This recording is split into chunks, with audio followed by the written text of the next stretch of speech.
Don't worry about it. This is life. If they Sunday mornings, really early. They didn't pull us over, then they weren't doing their job. Yeah. It fit the frickin' description. But again, when you know you've done nothing, you don't sweat it. Now, I do have a different attitude when you get pulled over and it's like one cop. Well, typically if I get... He's like, all right, this is a nothing burger, right? You're not calling for backup, nothing. My problem is just What? finding my registration and my insurance. Like I put should it in the glove box. I should just have it on the ready. I clean out my glove, but it's still like one of those things like, oh, I got napkins. Oh, look, I got a face mask in here. Why do I still have that? Do they ask you to do it slow? Well, typically, I've always been asked to do it slow.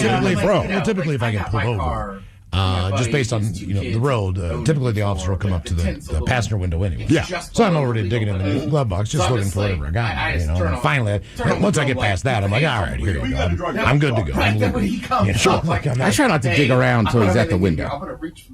Well, just so he doesn't see your body moving around and all that crap. Yeah, and I got my car from my buddy. His two kids had owned it before. Like the tint's it's just below the legal limit. Mm-hmm.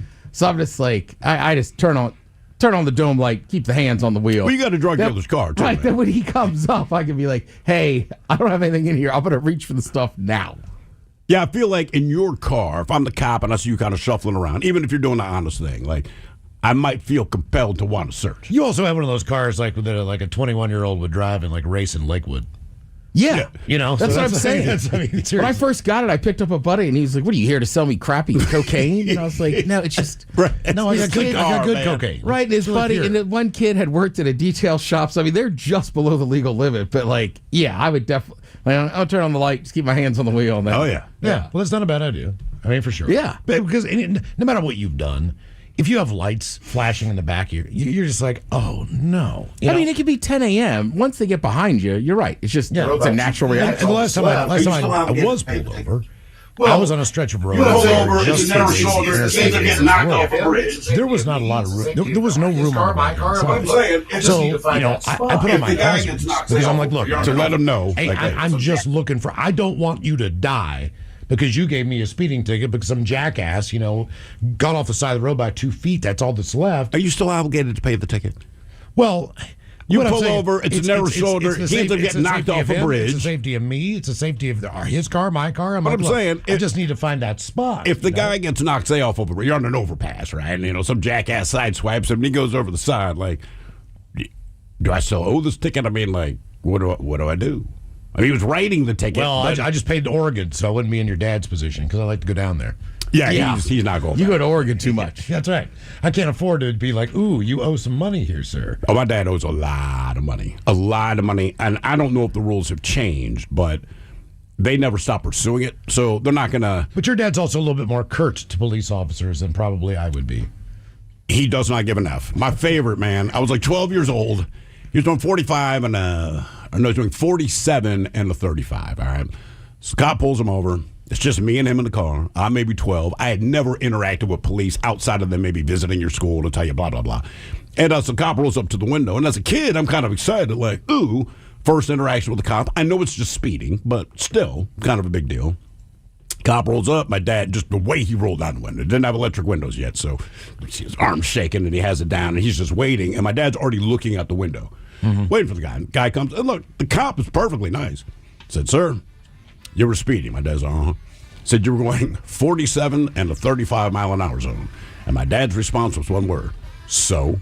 And even at 12, I'm like, that, I could tell you not to say that. So if you talked to your dad that way, you would be knocked out. You would not know me now, right? But his response was, so. So the cop, he wrote him a ticket, and the cop was being cordial. But when we got home, my dad read through it all. In New York State, at least at the time, the cops could make the determination whether or not you had to go back to like a driving school thing, not the full thing. 12 weeks. Oh, really? Oh, yeah. Once a week. But my dad was so mad. I bet he would love it. See, I would love driving. No, not driving school, bro. Driving school. So, and you still have to pay the fine on the ticket. So he is livid when we get home, and I hear him screaming to my mom about him, blah, blah, blah. Told my mom later, I'm like, the cop rolled up. He just said, so. My mother was just like, what I mean, if I could learn to do a pit maneuver, I'd be like, this is a cool day, man. It ain't that kind of driving school, bro. You're going back to regular basic driving 15-year-old kids. Oh, he was pissed. So our question, good or bad, why were the police talking to you? 206-803-ROCK.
Here's the question of the day. Brought to you by Advanced Hair Restoration. Text the men's room at 206-803-ROCK. We had a little technical difficulty there on YouTube, but we are back up and running. And if you haven't checked out the show yet on YouTube, good day to do so. We'll find out if we're high or not, right? KISW Rock. KISW Rock here in Claire. If you could please subscribe to our...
This is the mighty 99.9 KAISW and KISW HD1 Seattle.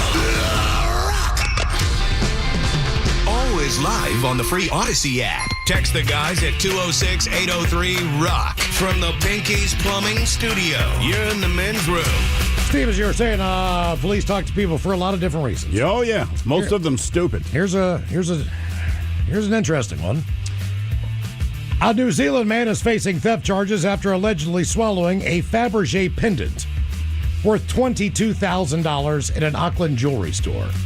Police say the 32-year-old suspect walked into the Partridge Jewelers on Friday. He picked up the luxury item, a Fabergé 007 Special Edition Octopussy Egg Surprise Locket. Ah. Bond themed, you see. Yes. And he gulped it down. He ate it. Officers arrived within minutes and arrested him at the scene. But What here's did he think was going to happen? Maybe he It's could just walk out. well, typically in It's a Fabergé egg, man. And I mean, look, I'm not into all that crap, but I do know that for whatever reason, they're very, very pricey. If you're at a jewelry store and you're handling it, I guarantee you there's eyes on you. So once well, you it can't be swallow that this thing- expensive. Remember Brute by Fabergé? It was like $3. Yeah.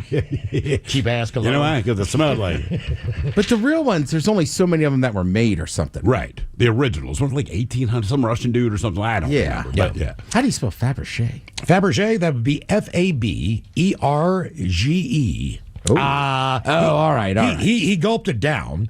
I'm assuming in most jewelry stores with high-end stuff, I know the one that I was in South Africa, they have the emergency locks. There's alarms above the doors. Yes. I mean, you can just press a button, and like a bank, you're probably on Right. lockdown. You cannot get out at that point. So the officers got there within minutes. The pendant in question has yet to be recovered. It is a crafted 18-karat yellow gold adorned with green goulash enamel. Sure. Ghoulish. Don't act like you don't know. Set with 60 white diamonds and 15 blue sapphires. Pendant, obviously, is a nod to the 1983 James Bond film Octopussy. Which, to this day, Yeah. a hell of a name. Tentacles, in which the famous 007 agent swaps out a Fabergé during an auction. Now the locket contains a miniature 18-karat gold octopus inside, complete with black diamond eyes, which Shinedown would like. In addition to the Fabergé incident, the man is also accused of stealing an iPad from the same jewelry store back in November, Come on, dude. as well as cat litter and flea treatment valued at $65 from a guy's house the next day. The suspect has been remanded into custody and is scheduled to appear in district court on Monday, as they are not going to let him go. No, he's got to pass the He's gotta egg, pass man. it, yeah. He's got to get this thing out of his body All one right, way now, or another. I'm curious, all right? So Does this ruin this egg? Does it make it more valuable? I was going to ask if it makes it more valuable, just in the sense of, all right, obviously nobody wants a poop stain egg. Well, I can't say nobody, but hopefully not. Obviously, they're going to clean it, sanitize it, the whole nine. But now, look, I didn't know anything about this Fabergé egg. But say I have the money to be interested in buying it. Do you up the price? Could you say, hey, man? Well, it's $22,000. All right, but now do you Is it jack 20? up to Is it 30? 24? Because now To it's say- now it's known. It's internationally known, not because of the egg. The egg is what the egg The was. egg but- has also been eaten. Yes, this has been swallowed. It has been. It's like the Mona Lisa or whatever they stole from the Louvre, right? Like, does it go up in price because now this thing is internationally known because this guy had to poop it out? Because I can show you a Fabergé egg, Ted. Right? You come to my house. But this is like a version of it because the real ones, there's only so many of them made. So this is what it Okay. looks like, Ted. Right. That's the egg. So, But still, say I have seven of them on my fireplace mantle. You come over to my house. It looks like the size of an egg, though. Yeah, but you come over to my house. You know I collect Fabergé eggs. I have 7 on my mantle. And hey, but Ted, this is the one you heard about. This is the one that the guy swallowed. I mean, don't you automatically have more interest in that one? I think if I'm paying $32,000 for anything, I would prefer to never touch poop. I would prefer it didn't, but also, like I said, if you're What looking if it at my got stuck in collection, the intestines? Hadn't made it all the way down there. They had to operate and take it out before. I think honestly, they're just going to clean it and never tell a soul. I would absolutely tell people. I would, because again, just from the pure interest point of view, I go to your house and you tell me this is the one you read about. Like, that's the one I'm going to spend the most time looking at. Look, we do know this. As far as what your body and your stomach are capable of doing. Sure. And how they keep you from dying. I'm wondering about the acidity of, obviously, your stomach acid. Sure. I mean, this is a soft metal, relatively speaking. Yeah, gold for sure. It could be rusting in there right now. It could be going through a corrosion process. I would think any enamel Just like your that's on body it- breaks anything down. Right, It's but- going to break anything down that's on that it can. I would say, on the egg. I think it'll mostly be enamel. The gold Okay. will survive and all that, but like whatever that green enamel is, that's not a solid piece of jade, right? And it That's was obviously enamel on the outside. I'm saying that's gone when it pops out. Right, and it was a pendant, so it was like a tiny. Oh, it's teeny tiny. yeah. Now I don't want it. Now, if he pooped Yeah, out the right. actual Fabergé egg, I'm like, that's That's what I'm worth saying. more If it money to had me. been one of the original eggs, I could fathom it. But those are, millions of dollars, if not. Do you think that would go up in value? Again, just the I idea. think he would have died. Yeah, that's a good point. Well, again, Pendant, I'm again, like, look. okay. I still couldn't do it. I would have died. Yeah. So it's Friday. They did this on Friday in New Zealand. So, what day is that for us? Thursday. Thursday. So, all right. Monday, so Sunday, our time, hopefully he will have passed this thing. You would hope so. Yeah. I mean, this should have already been out of his system. That's a good point. You're saying this happened last Friday. This last Friday. So that's last Thursday for us. So it's been, 5 days? Yes. And they're just putting this out now? Yeah, it's still on his butt. My money says he just is not. He's refusing to go to the bathroom. You think he's doing that? Because remember the other guy that He was in England. 42 days. The cops saw him swallow, I believe it was drugs in this guy's case, all right? So they said, hey, whatever. It's happened on the weekend. We're going to put your ass in jail because by Monday, you're going to poop it out. And this dude held it for so long in spite of the cops witnessing this. And maybe this is just English law. They ended up letting him go because, quote unquote, there was no evidence. They had to wait for him to poop it out to prove that way it's not just he said, she said, but he held it in for 42 days. And remember, they gave him laxatives. Yeah. They gave him all this high fiber food. And homie just clenched his ass, would not poop, and they had to let him go. Our question, good or bad, why were the police talking to you? 206-803-ROCK. Hello, Justin. Welcome to the men's room. Hola, Bejola. Hola.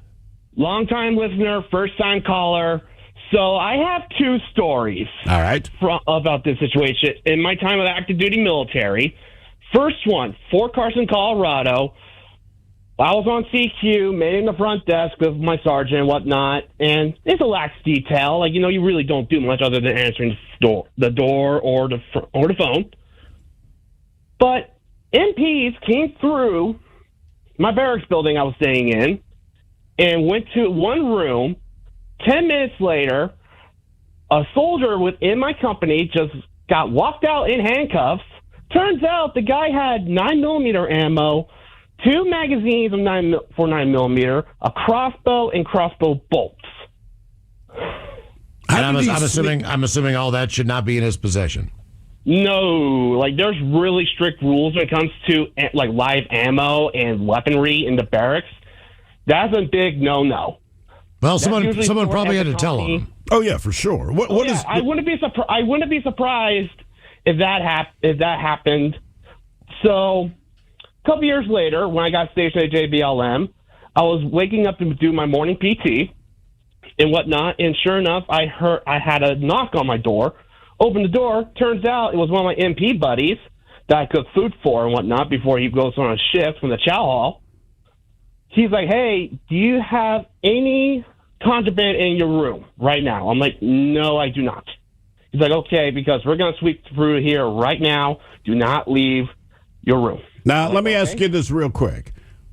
It's fair. As a friend, yes, I would ask my friends, do you have any contraband? Was he just asking as a friend, or was he asking because legitimately you might have contraband? Asking professionally because, he was, but it turns out it was one of my buddies who knocked on my door.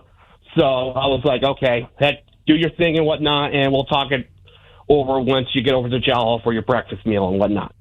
And sure enough, they brought in a drug-sniffing dog into the barracks room I was staying in with another guy. I let the dog sniff through every nook and cranny in the room. And our rooms were clean, and they went on to the next set. Next day, afterwards and whatnot, my buddy told me, he's like, they found, marijuana, cocaine, I think even some fentanyl, too, if I remember correctly. Jeez. No, I wouldn't be surprised. I mean, that's out there. Yeah. If he could do that lean where he's looking like he's going to fall over, but doesn't, that's the tell. Yeah. It's like, why didn't you just become a gymnast? Was it someone you knew, I'm assuming? No, not. I just recently got to JBLM at the time of this drug shakedown, so I didn't know fully everyone yet. This happened within a month of me getting to JBLM after doing the in-processing and all that, getting introduced to my unit, and getting my barracks room. So it happened within a month. And how long have you not been down at the base? I make trips over to the base because I'm still within the military. I'm National Guard now. Well, that's what I was asking. Are you a Texas Roadhouse guy? Texas Roadhouse? Yes, I like the Texas Roadhouse, but I heard some not good things about it recently from my sister. Okay. Well, she's the judge and the jury. Yeah. No, but other than that, the fact that we actually had a Texas Roadhouse kind of blew me away when I first got over to JBLM. I was like, wait, when the heck we got this? Yeah. Well, it's a whole city, man. Yeah, I think it's the third biggest city in Washington? What, JBLM? I believe so. What, after Tacoma?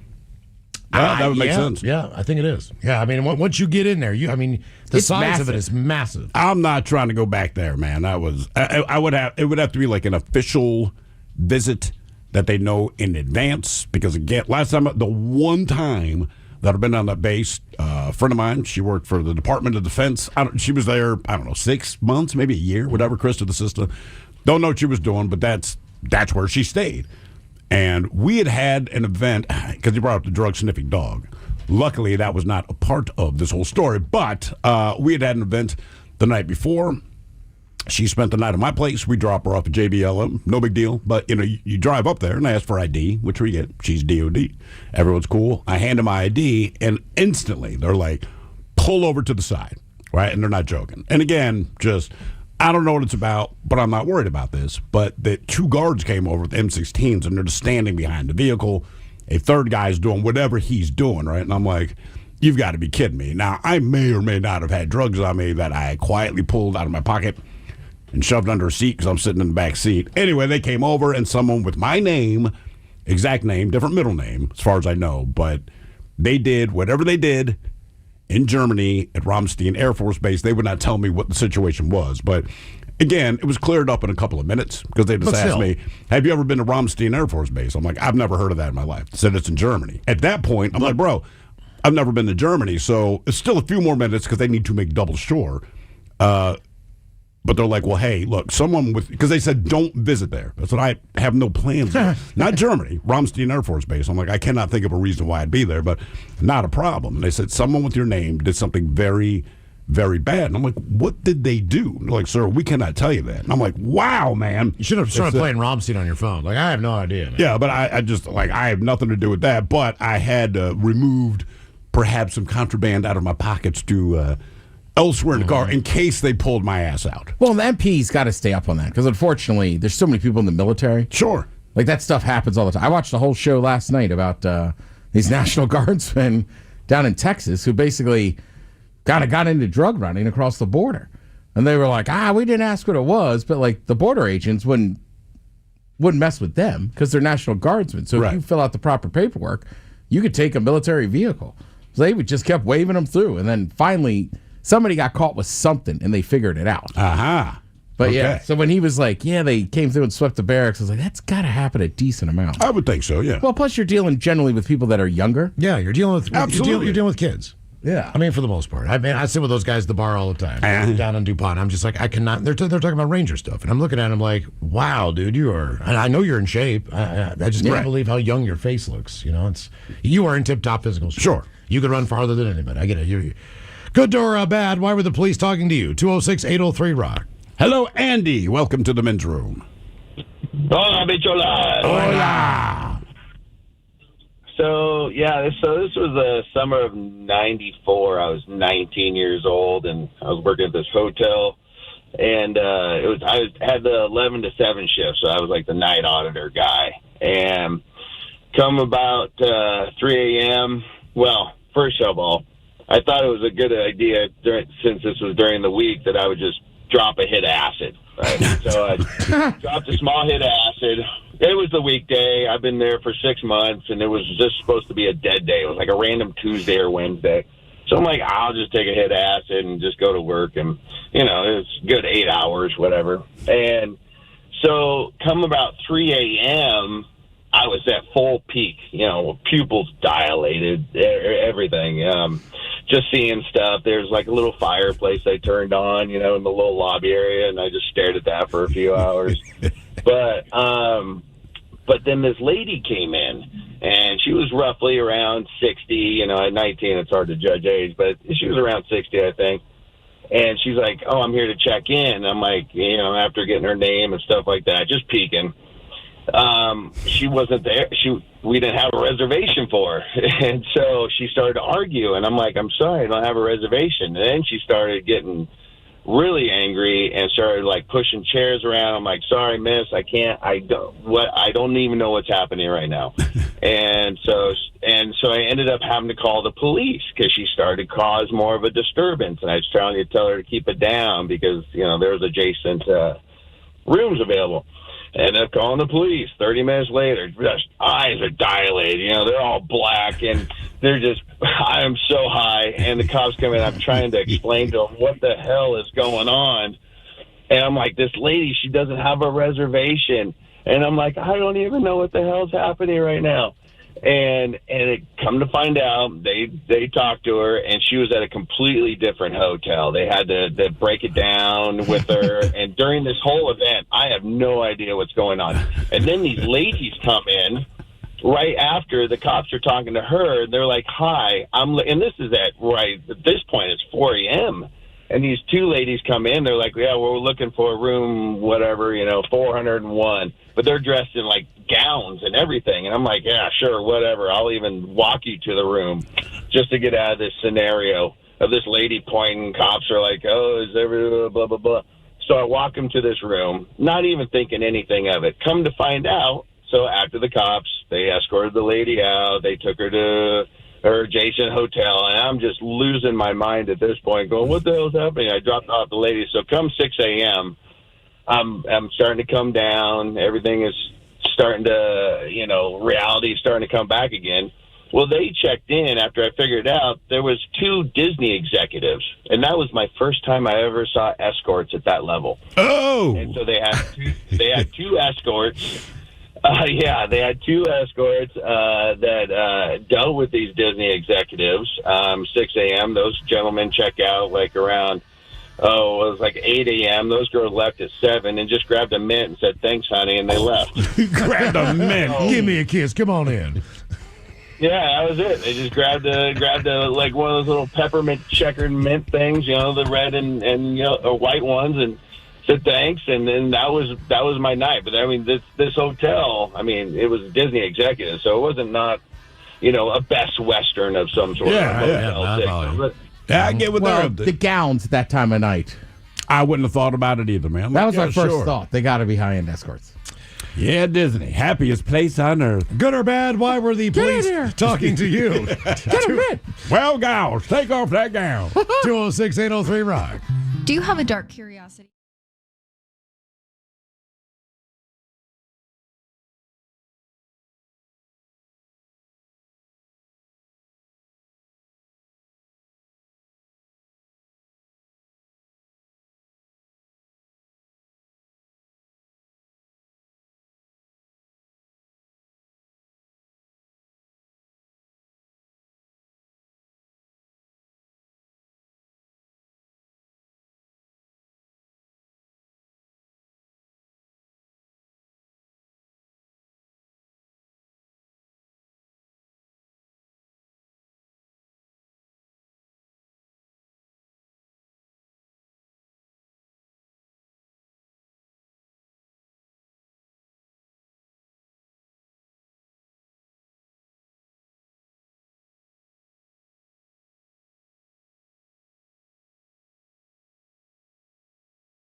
The dude is dead to the world. Right. He's not going to, I believe it was a Friday. It was. Yeah, like, dude, he's fine. He's passed out on the floor, man. He's good. Okay. She was like, what if he pukes? I was like, trust me. He was in my bathroom for a while. There's nothing left in his stomach. So this time around, times have changed, and now we have the legalization, obviously, of marijuana.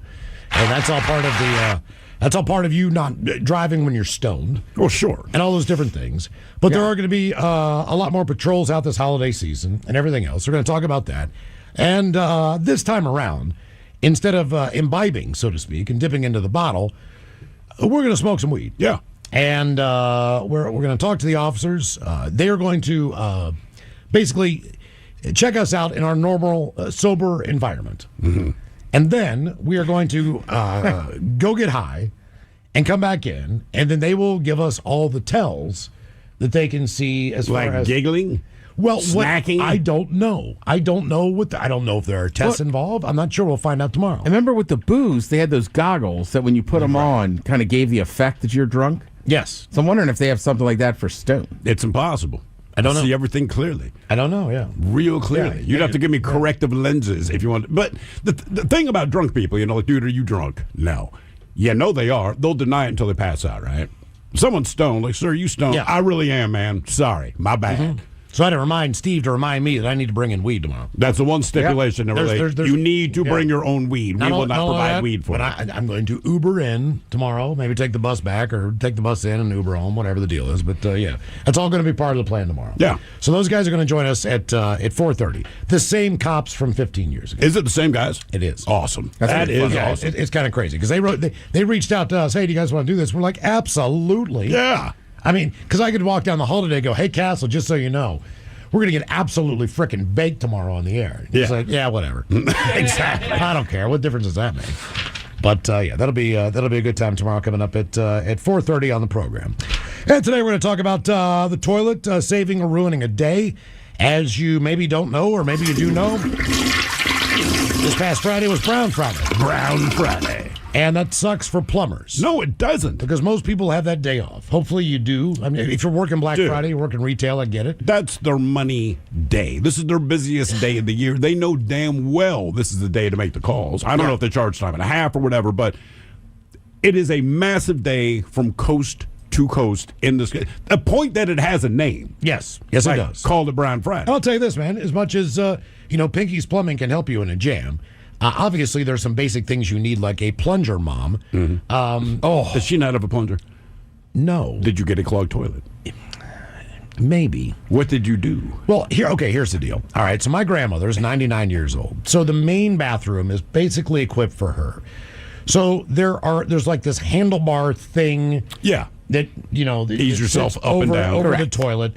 It's got this, P guard on it, and it's got it angles down, so basically you're going to poop all over this cylinder that goes down. Because Ew, man. Old people tend to Why splash. can't she just poop like into the toilet? Because it's like solid- dropping a but golf the ball in a older you- basketball. Believe it or not, the older you get, the less solid it is. So it just shoots out. That's what it's Really? trying to prevent. Yes. Okay. In this instance. All Huh. right? Did you know that before you got there? And it's elevated, and it's just uncomfortable, and you're locked in. It is very awkward. It sucks. You're higher up, which is the wrong poop position in my world.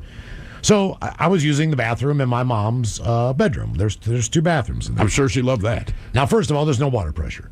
So I go in there to drop one. And keep in mind, I've been on a plane for freaking all day long, just Yeah. eating, cheeseburgers and airports and crap like that. Cheese plate on the airplane, not good stuff. Anyway, I sit down, and the water pressure is just not very good, even in the tank, okay? When this water comes out, it's got that real slow roll. It's not like a fast flush. Like It's Louisiana cut it's like stern soup. stuff. Yeah, like soup stirring. Oh, we do it nice and slow. Yeah. It takes forever. I know. It's like the smallest little,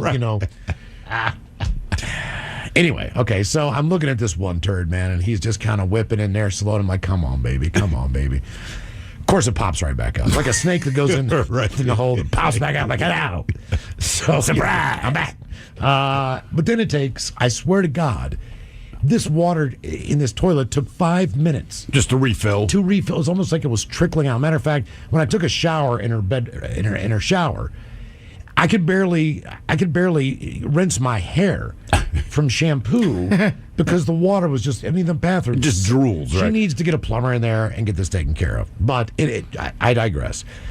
So it fills back up again, and I flush it again. And this turd is just hanging on for dear life. Like, no, buddy, I'm not going. I'm staying right here with you guys. And I'm just like, but I've got to sit there, And so, and my mom's coming in and out of the bathroom. She's like, you all right in there? I'm like, yeah, Mom, I'm fine. I can't get this log to go down. I mean, Just waiting. I really am. And now I got the back off the lid. I'm looking in there like, why is this just trickling into the back of this toilet? This is driving me nuts. So now I came up with a plan. All right. I got myself a bucket of water. All right. And if you know anything about buckets of water, when that water starts coming down through the back, you dump that bucket of water in the Yeah. back real quick and you speed it up. I finally got that mother thing through, right? Because she had no plunger. She had nothing. Like I was using minimal toilet paper. It was absolutely. You miss your bidet? It was almost like camping. I just didn't want to poop. Right. You know what I mean? Just- I'll hold just it. wait till I get home. In 2 days when I get back to Seattle, I'll take a real poop. And it's the only toilet, right? The other one, man, I can't describe to you how it's hard. It's hard. Why? Like it's mounted into the bathroom. Like, it's not something I can pull away like a walker. Yeah. Like, this thing is now a permanent part of this toilet. Yeah. Like, you need to get in there with a monkey wrench or something and take the screws off of it and all that crap. It's kind of like locked in to where the seat would lift up. And you know what a pain in the ass that is to get in there and unscrew that crap and do all that. I'm not doing that for one poop. Because as soon as that happens, my grandma would have go in there and lay one down. You know, which is, but man, it was just, it's such a simple thing in life. It should be. Until it's not. And when it's not, you find it that, like, no one really gives it a whole lot of thought. You go down, you take a crap, take a leak, whatever. You flush the toilet, you're gone. Like, that is the plan, because that's how the plan should work. And when it does not work that way, it's like you go into full panic mode. I did not have a plunger when we first got to Seattle. I had an apartment in Belltown, and Ted walks out of my bathroom and says, "You got a plunger?" And immediately it's like, oh, no. Okay. Because I know, but he took a coat hanger. We had a wire coat hanger. I was like, give me a coat hanger. I could fix this. I was like, just the next day, we went out and got a plunger. What I kind of deducted was that the outtake, you know, where the water is going when you flush it, that line is clogged.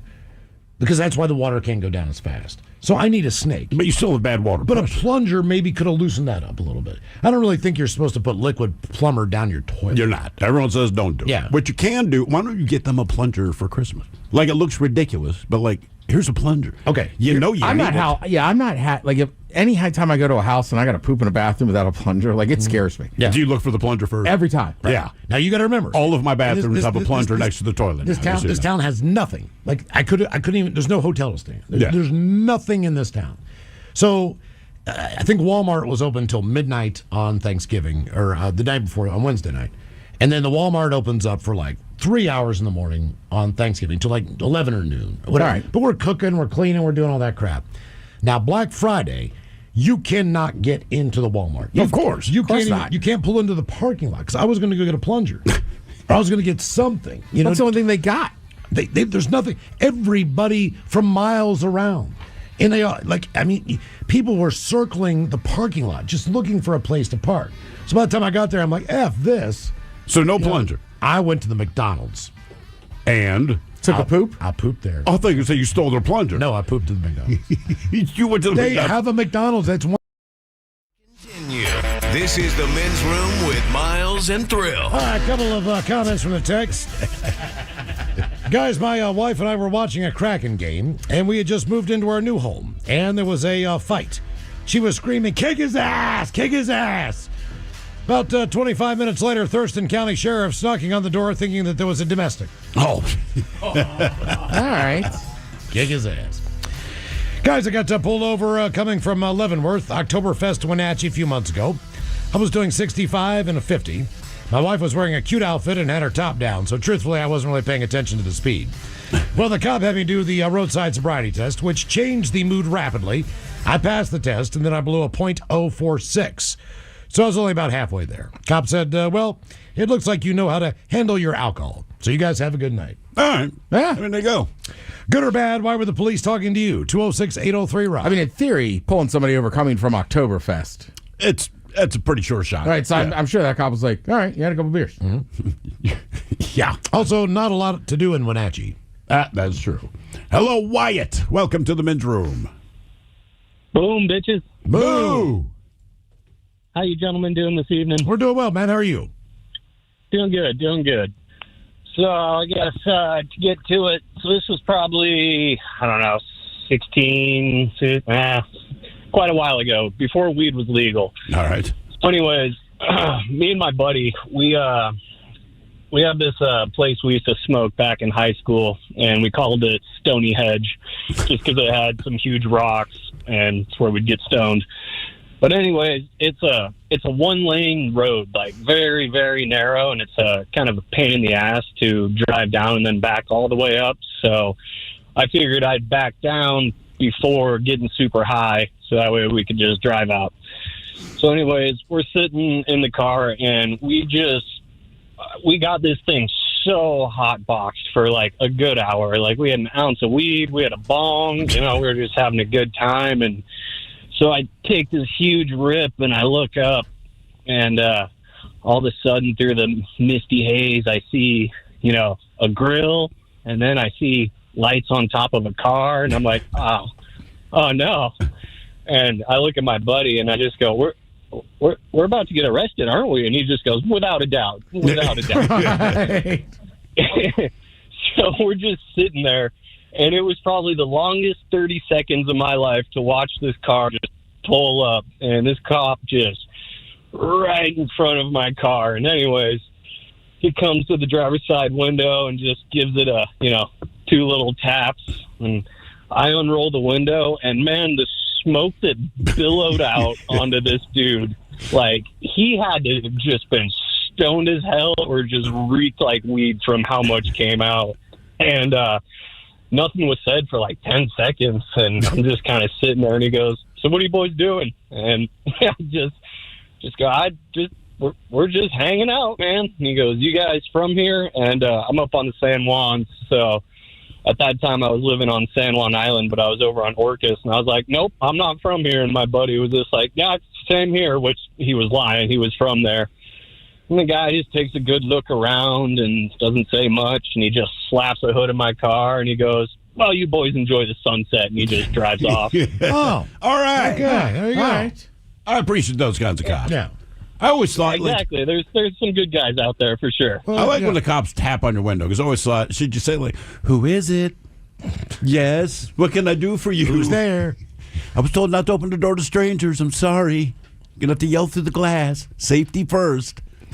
Good or bad, why were the police talking to you? 206-803-ROCK. I mean, I remember being in high school, and I did not smoke weed in high school, right? You Yeah. guys know. Like, I barely smoked before I moved here. Yeah. But we were driving to something, and like an idiot, they're all smoking in the car, and I remember just these 3 cop cars just pull U-turns, and they are screaming behind us. We are screaming. I'm yelling at him. He pulls over. They cruise by. They weren't coming after us. But I remember there was a solid 2 months where they were like, "Man, you're right. We're not smoking in the car anymore." I was like, "Yeah, we're lucky." It scared them that bad? It was just right. It scared everybody. Well, you'd have been fine. Like, "Hey, man, I'm just in the car, bro. Yeah. Am I high? Sure. Contact high, but I didn't smoke anything." Right. And I was just always, you know me, I was just always on them. Like, just wait till we get there. Right. Blah, blah, blah. That's the whole thing. Just.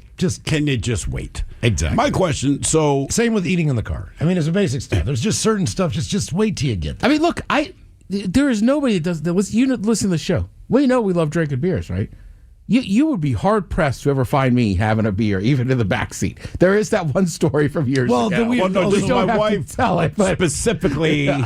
Because I guess you'd like stolen a can of beer or whatever it was, but we stopped at a gas station and I bought some for home. And all my wife said was, Ted's in the back seat. She says, "Ted, look, just don't open the beer in my car." He said, "Fine." 2 seconds later, you hear the "Ted, God damn it, sorry, man. I just..." Right, but I'm saying like that Thirsty. was, Right, that generally was years, speaking. right? Like those sort of simple rules. The same with stoners. I have stoner friends that I'm just like, Just wait. or just I don't know, pull over. Yeah, it's fine. I'm always curious, though. So say you're the passenger in the car and you are hammered, okay? Cop pulls the driver over, even if the driver's fine. Could you ask to take a breathalyzer just to see how hammered you are? Like, look, I'm not driving. I'm the passenger. We've acknowledged that. But can I give you a quick blow, man? I just want to see, because I'm feeling really drunk. I just want to see where I'm at. Well, Like, would they indulge you in that? No. We could ask them. I'm saying gonna no. ask some people just have a different mentality when it comes to riding and doing that stuff. I also think too, if you blow like too high, maybe they'd have to be like, "Well, sorry, now we got to arrest you." Like, can you be too drunk? Like, I'm not out in public doing anything. I am the passenger in the car, and they already can acknowledge, yes, this dude in the passenger seat he's gone, right? Completely hammered. Is there a level where if I blew in there and it's like a 0.31, would they have to take me to the drunk tank? Like, you're just too drunk to not be home? I don't know. It seems like an unnecessary interaction, though. Well, it does, but sometimes I'm curious because you're like, "Hey, man, I just want to gauge my hangover tomorrow." You know what I mean? My wife's saying I'm super hammered.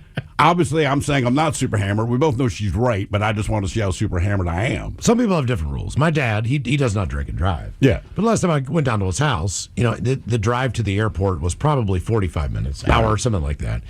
So when he picks me up, there's a cooler, in the passenger seat floor with a 6-pack of Genesee Cream Ale, and he's got a joint for me. And I'm like, I can wait, man. Like it's not like I've been on a plane. Trust me, I've already had a couple cocktails. I can wait. Not a big deal, man. But he just I just thought you might want a beer. Does it matter in Florida? And I'm not saying as a joke know. to Florida. I don't know. Florida's real loose with that stuff. So like, if I'm drinking a beer but the driver's not, most states that's an issue. But I don't know if in Florida. I don't know if anything in Florida is an issue. I'm telling the craziest thing I saw in Florida, man, and Florida is crazy. But we stopped at a gas station. I am standing in line just to get a pack of smokes, right? Because the store, quote unquote, you can't go in, but they have the window open, so you can order what you want. And there's a guy in front of me wearing a Hawaiian shirt, had the Solo stash before everyone jumped on that bandwagon. His shirt's buttoned all crooked, and he's leaning against the outside of this. He is completely smashed, and he gets a 6-pack of whatever kind of beer. No big deal, but I kind of keep my eye on him. And he stumbles back. It was a little Pontiac Fiero. He gets in on the driver's side. I did not realize he's driving. It's at the gas station. He leaves the pumps driving in reverse, and I thought, all right, he's going to drive in reverse, pull onto the highway, and go. He pulled onto the highway in reverse. Only one headlight worked, by the way. And I watched him disappear in traffic. Into the. And I looked at my wife, who's sitting in the car, like, you saw this, right? And then I'm looking at the other people in line. No one batted an eye. Like, that doesn't bug you, man, that he's driving in reverse. He's going the right way, but he's driving in reverse down the highway, and he's hammered. Nobody cared. They have these things called liquor barns. It's kind of like a brew-through. Yeah. So it's a big-ass barn. It's a barn. But you drive through the middle of the barn, like you're entering it, like a car wash, and then you exit at the other side of the barn. You're not allowed to get out of your car. All right. There's bags of chips. Everything is visible to you as a Do you just reach out and grab it, or does someone hand it to you? No, you ask them. You say, like, I want a bag of Lay's. Give me a couple of this. But they have a daiquiri machine. They have a pina colada machine. Yeah. And a strawberry daiquiri machine. And they'll just put a lid on it, put a straw on it. Here you go, sir. And once you put the straw in, you're encouraging people to drink it. Well, I think they put like a piece of tape over it. Maybe. Something. That's maybe, the route. maybe that's the Florida rule. Like, he'll never get this tape off. Or it's like, right, if they're. I know, exactly, man. You forget, though, like, even just our buddy Marshawn. Like, when I took him to that Husky Maryland game, one night we picked up for the airport, we needed to get beer, right? And the liquor laws are different, and we went through it just a drive-through. He was like, I've never gone through a drive-through liquor store. Like, oh, dude, yeah. And I was like, yeah, I guess they also sell liquor. I mean, they'll give you a bottle of whatever you want, but they have a machine that gives you a cup with a lid and a straw. That to me is the difference. Of a daiquiri or a strawberry, whatever the hell. Once you give someone a straw, you're encouraging them to drink it. That's all I would say. Good or bad, why were the police talking to you? 206-803-ROCK. Hello, Brian. Welcome to the men's room. Hey, how we doing? Hola. Hola. Anyways, I guess where should I start? It happened a day prior. It all took place in an apartment complex. I was doing my job, just going to paint the place up, and realized that I thought someone was upstairs. So, I'm like, hey, man, you come across some vagrants, homeless people during the winters. They take shelter wherever they can. It's cold out there. Anyways, so I'm just saying, hey, man, I don't really give a crap. And nice. Thanks. Just I need to paint this place. Can you please just get the heck out of here? I'm going to be back in an hour. Come back in an hour. They're still thumping on the floor. I'm like, folks, crap, I don't need this crap. So I'm start making all kinds of noise, right? I turn my car around. I'm not calling the police on people. I'll let someone else call the police. And so I'm turning my vehicle and I'm just raising all kinds of heck outside, and geez, nothing. No, everybody's just looking at me. No one's calling police. Nothing. Man, it's just like I couldn't believe it. I mean, I was making all kinds of noise. What the heck? And anyway, so I'm just like, well, I start noticing this strange car over here, this and that, and I'm like, well, it just appeared to me like some kids were like getting put into a van or something. And I'm like, well, shit, am I really witnessing like an abduction? So I'm just like, what the hell is going on here? I mean, I was just tripped out. I mean, I hadn't been drinking. I hadn't been doing nothing. The only thing I had done was, took my full prescription of anxiety medicine that morning. I did do a little dope the day before, but I didn't think, anything of it. So I'm just taking note of this and all this going on, man. And then I end up following a car over to the next apartment complex going, oh, shit, where did they put did they do something with these kids or whatever? I'm just losing my crap. So then I go over, start banging on some guy's door, and he's just like, what the hell? And so I'm just like, oh, I got to wrap this night up, right? So I wrap it up. I'm just like, man, I'm going to, end up in jail or something. Get home, next day, come back out there, all the lights are on, everything is not the way I left it, and I pull up there, get all my stuff out, police show up in like 4 or 5 cars, I'm in a garage, and they're just like, dude, what's going on? We heard you were drinking. And I'm like, what? I wasn't drinking. No, I wasn't drinking. I think there's still someone upstairs. What's wrong with you? You seem a little nervous. I'm like, well, yeah, dude, I'm 52.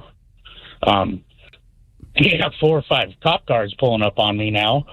Yeah, I'm a little nervous. I've never had good encounters with the police too much. I mean, yeah, there's good guys out there, right? I'm just saying, I'm not trying to be rude or anything. I like the police. I don't like them showing up on me, though. Well, sure. Right. So, anyways, well, have you been drinking? No. You've been doing drugs? Well, I took my prescription medicine, and yeah, the other day I did some drugs. And immediately, as soon as I said that, everything was made up, right? They didn't even want to look at the place. I'm like, no, there's someone camping out here, man. And they didn't even want to check it out. Next thing I know, I'm getting arrested. They didn't even offer. What were you arrested for? What was the charge? A DUI. A Dewey. Why did they assume that you'd been drinking? Did they give you a breathalyzer? Nope. Nothing. Well, how did they test you for a DUI? Right. They're saying that I had done methamphetamines or drugs before. Oh, I see. And that the day before was long enough for me to be still, I guess, high or something. Okay. All right. Yeah. That makes Did you end up beating this in court? You know what? The 31st of December coming up. Yeah, I'm getting an attorney. So any attorneys out there? Okay. Anyway. You might want to go ahead and make that call, man. Yeah, that's coming up quick. I am. I've been checking for attorneys. Well, look, and stuff like that. call. Look, depending on what it is, especially, you could call 1-800 DUI away if that's the charge. Yeah. That's the direct one. I had a buddy who called because he heard the ad on our station. They represent the shout of the day. Did he actually need it? Yes. Okay. Oh yeah, and they did a great job doing the best that they could with the situation. Sure. And that's all you can do. You've already done the bad thing. They're not miracle workers. Right. Depending on what you've done at the level of that, you know what I mean? Right. What's the punishment going to be? Exactly. That's the whole thing. Good or bad, why were the police talking to you? 206-803-ROCK. Side note, if they ask, you don't need to offer that up. Right. I think even the cops get disappointed at some point. Like, dude, why did you tell us that? Like, now we have to By go the way, through I this have process. sex with my dog. Yeah, I mean, but it was 2 days ago. Like, if you could just lie. I see. I thought he was someone smoking weed. He was saying he had smoked meth 2 days before. No. Well, he said he smoked dope the day before. Well, I'm just assuming it was weed. I don't think anyone uses dope I made that for weed I made anymore, the mistake man. before. Yeah. Hey, do you So want to go that's what I'm outside and saying. smoke a bowl? Next thing I know, I'm smoking crack. Well, that makes more sense if the cops like, we think you're so high on meth. Sure. But, and based on the story, could have been. Mm-hmm. And I should have keep hearing noises. I should have no one known else. being in Baltimore. It's probably had crack in it, but I didn't even think about it because the guy looked like a Rastafarian. But when you say a bowl, everyone assumes that you mean weed, right? I mean, that's standard. When I took a hit, I was like this. What was that? But dope no longer means Right, weed. exactly. When I was a kid, dope was weed. Now it's one of Yeah, it did two dawn on me things. as he was saying that, and I'm like, oh, all right. Yeah. Yep. Did seem like he was defending not drinking or smoking a lot, though. But again, don't tell him. Yeah. No, I mean, I did a couple of days ago. But, all right. Good or bad, why were the police talking to you? 206-803-ROCK. I can't still be high, man. I took that tab like 2 days ago. It's like, did you kill this man? No, I killed someone entirely different, officer. Like this. I beat him to within an inch of his life, but I didn't kill him. He was alive when I left him. He was just bleeding out. He had a heart attack because I had a gun at him. Hello, Nick. Welcome to the men's room. Hola. Hola. Hey, so about a year ago, I want to say it was about in August, I was sitting in my living room watching TV. All of a sudden, I hear tires screeching outside, and then a loud bang. And so I look out my window, and there's a car that is now smashed into the side of the storage facility across the street. And so I get up, I run outside, and I go run across the street, ask the lady, hey, are you okay? And she doesn't really respond. She's awake, but she doesn't really respond. She gets out of her car, reaches back in her car, and grabs a bottle of booze and books it down the road. And so one of my neighbors was already on the phone with the police, and so I just kind of stood there and watched the situation. And police show up, they come out there and search her car, and then go take it off in her last known direction. And so we're all just sitting there. Suddenly she returns to the scene, and she gets back in her car and tries to take off. She puts it in reverse and floors it, but no luck to her, the car's stuck to the wall. And so I called the cops back out, and it's like, hey, she's here trying to get in her car again, trying to take off. Less than 15 seconds, so they're putting her in cuffs. Well, that's an exciting evening. Oh, good. Yeah, good, man. I just, why with a bottle of booze in your car? Right. You know what I mean? People F up. I get it. People don't necessarily know how drunk they are. No, I don't leave the bar. I'm fine. You try to get their keys. But when you have the bottle in your vehicle, I'm like, I have no question that you know what you're doing. Yeah. Right? Yeah. You're not so drunk that you don't know that what you're doing is the wrong thing to do. And also, when your first move is to get rid of your bottle of booze, like, you absolutely know what you're doing, right?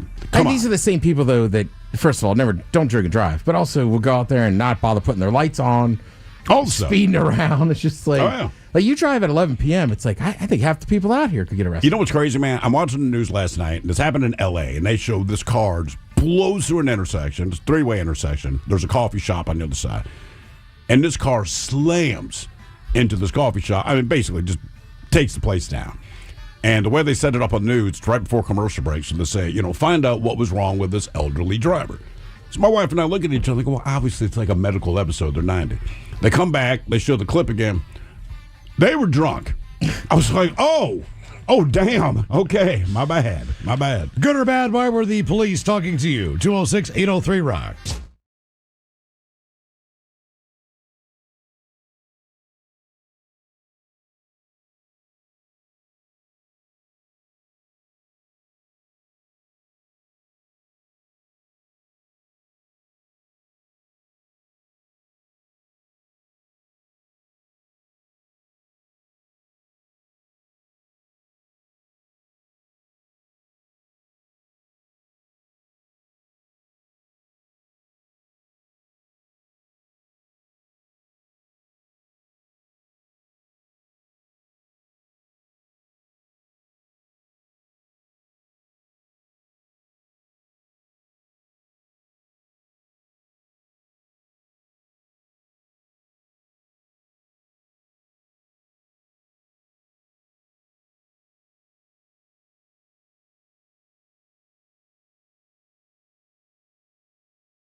They live in poverty. Yes. The goal this year is 2,500 brand new American-made coats for kids. $25 does that. Mm-hmm. Each jacket's $25. The goal again, if we can get more, if we can put 3,000 new coats on That'd kids, be great. That'd be cool too. Please give what you can and help us with the Washington State Council of Firefighters and Operation Warm, as Coats for Kids is on now at KISW.com. And shout out to our good friend Anonymous, who donated $500. That's right, I heard that this morning. Like, Oh, look, man, I get the people who want the anonymity, but, sometimes, man, take some credit when you do something good, because God knows you get blamed when you do something bad, right? No, they probably owe someone else money. I get that. You know what? Yeah. Anonymous, stay anonymous, man. Yeah, Right. you never know. Don't let Eddie know you got the cash. Coats for Kids is on now. Please help what you can. KISW.com. All right, a question. How did a toilet save or ruin the day? 206-803-ROCK. Hello, Jason. Welcome to the men's room. Hola, bitch, hola. Hola. Well, I can tell you, the time that I ruined the toilet was not that long ago. I had a colonoscopy. That's what I had to go do on Veterans Day, the 11th. And so I actually got scheduled for it because I needed to do what they call an upper. And so they were going to stretch my esophagus. And so they said, oh, you're 46. You got to have a colonoscopy too. And I was like, well, that's great. So I go to check in there, and every single freaking person was worried about my colonoscopy. I was worried about getting my throat stretched because I would get food caught in it. So I had to do the prep. I'm going to tell you, at about 10 o'clock the night before, I'm laying in bed, and it sounds like a logging truck starts to roll down the road. I got into the bathroom, and it was like the fire department opened a valve in my butthole. I blew so hard for so long that I couldn't even wipe anymore. All I had to do was pat because my chocolate starfish, as Fred Durst would say. No, it's raw. Raw is no other. Raw is not a word. The only thing I had to look forward to was the drugs that were coming my way. And it didn't stop. It didn't stop afterwards. It just kept coming. And I just felt bad for the man that had to go in there. I was like, buddy, they don't pay you enough. Well, did they successfully stretch your esophagus? Yes, they did. So it went out 3 millimeters, and they got to do it again. I think I got to get it done every couple of years. But I kept talking to the people, and I was like, have you ever got something caught in your throat? And every single one of them was like, no. I was like, well, if you had got something caught in your throat before, you wouldn't be worried about a colonoscopy. You would be worried about the food in your throat. Well, think about your esophagus. Basically, what it's doing is it's formed like an hourglass. Mm-hmm. So you've got a little part in your throat somewhere that is very taut. Yeah. What they do is they take this thing in there like they would if they were looking at a woman's examination. Yeah. And they go in there and they stretch that crap out. They use the same tool even. I've watched this. My daughter was born with TEF. So she didn't have an esophagus. She didn't have one. No, so they had to form one. No esophagus. And when they... How does your body forget? It just seems like you're in the womb. Yeah, and no, it's like, no kidding. Here's all the parts you need. It's like, no crap, man, we forgot the esophagus. Yeah. So going to use that one. So when they pull from the bottom. And what's this for? And they pull from the top. And when they put it together, they kind of sew it together. Yeah. So, but that area gets scarred, and it becomes smaller. So they go in there, but you can see this crap with the camera. So they take the camera down there. You could watch it like in the waiting area. Yeah. If you wanted to. So I was just curious how it worked. And they go in there and they stretch that bad boy out. And you're like, damn, it's crazy. It's kind of like, looks like the end of one of those poles that you use that, you change the light bulbs up that high. You know what I mean? It's kind of like one of those things that just... Do they have to keep doing it, or does one... It just depends. The taller you get, the more taut that area gets. So as you grow, you know what I mean? That stretches with it. So. Has she had to go back and get it done since then, or was once enough? No, she had to get it done a couple times. It's like at one point in time, I couldn't get any food in her body for like 2 or 3 days. Yeah. And I just couldn't figure out because she was hungry. Why is this not going down? Well, one of the buttons off my shorts must have been on the floor, popped off, and she swallowed it.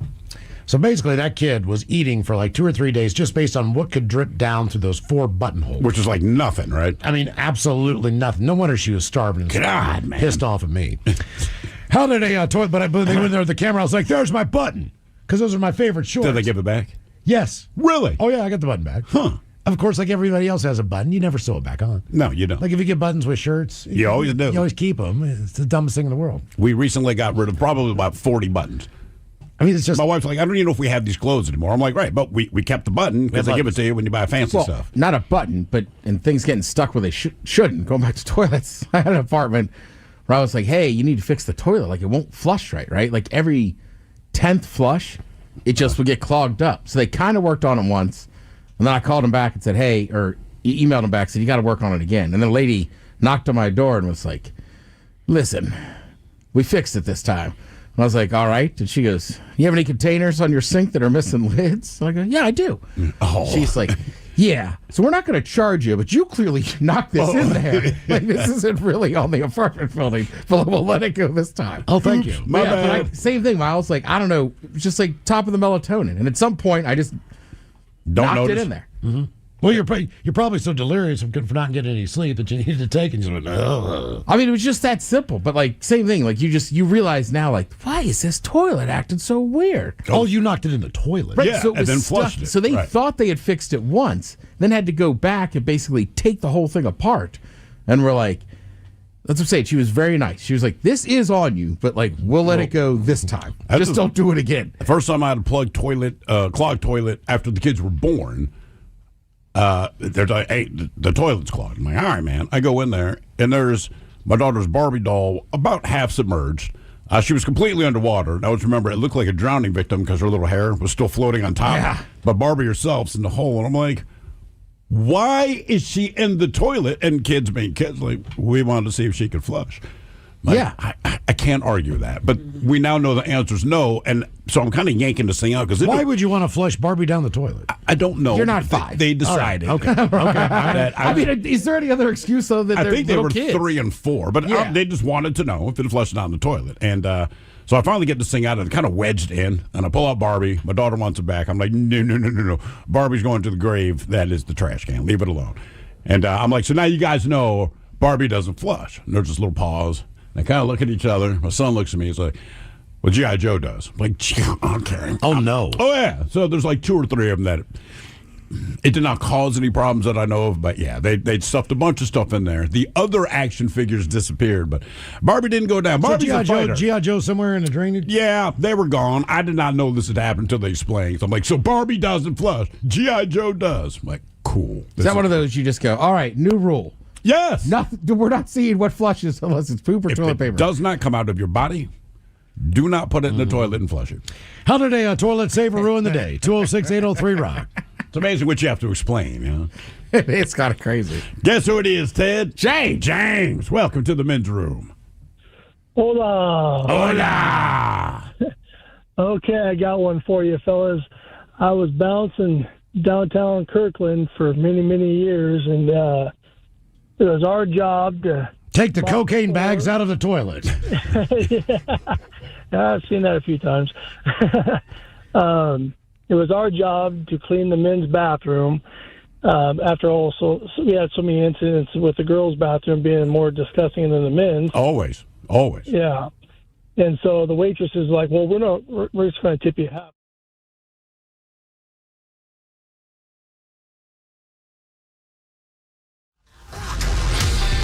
Always live on the free Odyssey app. From the Pinky's Plumbing Studio, you're in the men's room. Text the guys at 206-803-ROCK. Coming up on the program from the Seattle Police Department, officers John Huber and Jake Masterson joining us talking about the green DUIs. If you want to check it out on YouTube, you can watch the action there at KISW Rock. It's coming up in just a couple minutes. In the meantime, our question, good or bad, why were the police talking to you? 206-803-ROCK. Hello, David. Welcome to the men's room.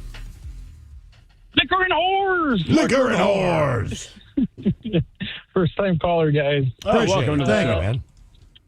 Thank you. So I used to live in a big major metropolitan area out of state, and me and my friends had a habit of getting into trouble. Nothing bad or violent, just we like to go around TPing our fellow classmates' homes in high school. You know, All right, standard fare, sure. Yeah, usual stuff. But the problem is it was a kind of a small town or a suburb in this metropolitan area, so they knew us really well. They caught us over and over and over again. Was it always the same thing? Like you're always TPing? 90% of the time, yeah, they knew. And all, like one of our buddies, his dad was chief of police, that kind of Jesus. thing. Okay. So they knew who we were, and they knew what we were up to, and they knew it was nothing bad. We weren't, in doing anything really criminal. So one night, I'm driving around with my buddy and this girl, and I know they really want to hook up with each other. And we're all high school students, so I'm like, how can they get them some privacy? So I had a big, huge. You remember those old 1969 Ford Thunderbird? Like you can fit 4 people in the front, 4 in the back, five in the trunk. Yeah. Yeah, we literally could put 3+ full-size kegs in the trunk. Sometimes we could squeeze in a 4th. And so it was normal that we'd throw people in the trunk of my car and just, have them while we're driving around. We'd drive out to the beach or something, and they'd sit in my car in the trunk for an hour. And so I said, hey, why don't you guys hop in the trunk? So, they jump in the trunk, and I come to find out later what was going on. Good stuff. And I'm driving along, and I get pulled over by this one police officer, and this guy was the worst. He wanted to be highway patrol, but he was stuck being a local. And so he just would take it all out on us all the time. And pulls me over and says, I saw you earlier. You had 4 people in your car. Where'd the rest of them go? And I know not to lie to these guys because they're going to just always search the vehicle. So I said, well, I dropped one of them at home. He's like, what about the other 2? And I said, well, they're in the trunk. He's all, he looks through, he's all, they're what? And I said, yes, Officer Peterson, they're in the trunk. And he's all, what are they doing in the trunk? And I said, well, they kind of like each other. He's all, say, put them in the trunk? Shut up, get out of the car, sit on the curb. So, I get out, and they come over, and this city, I should just tell you guys where it is. It's South Pasadena, California. All right. 10 minutes outside of downtown LA. And they never stop a car at night with just one officer. They have one officer per car, but they always have, backup show up. Sure.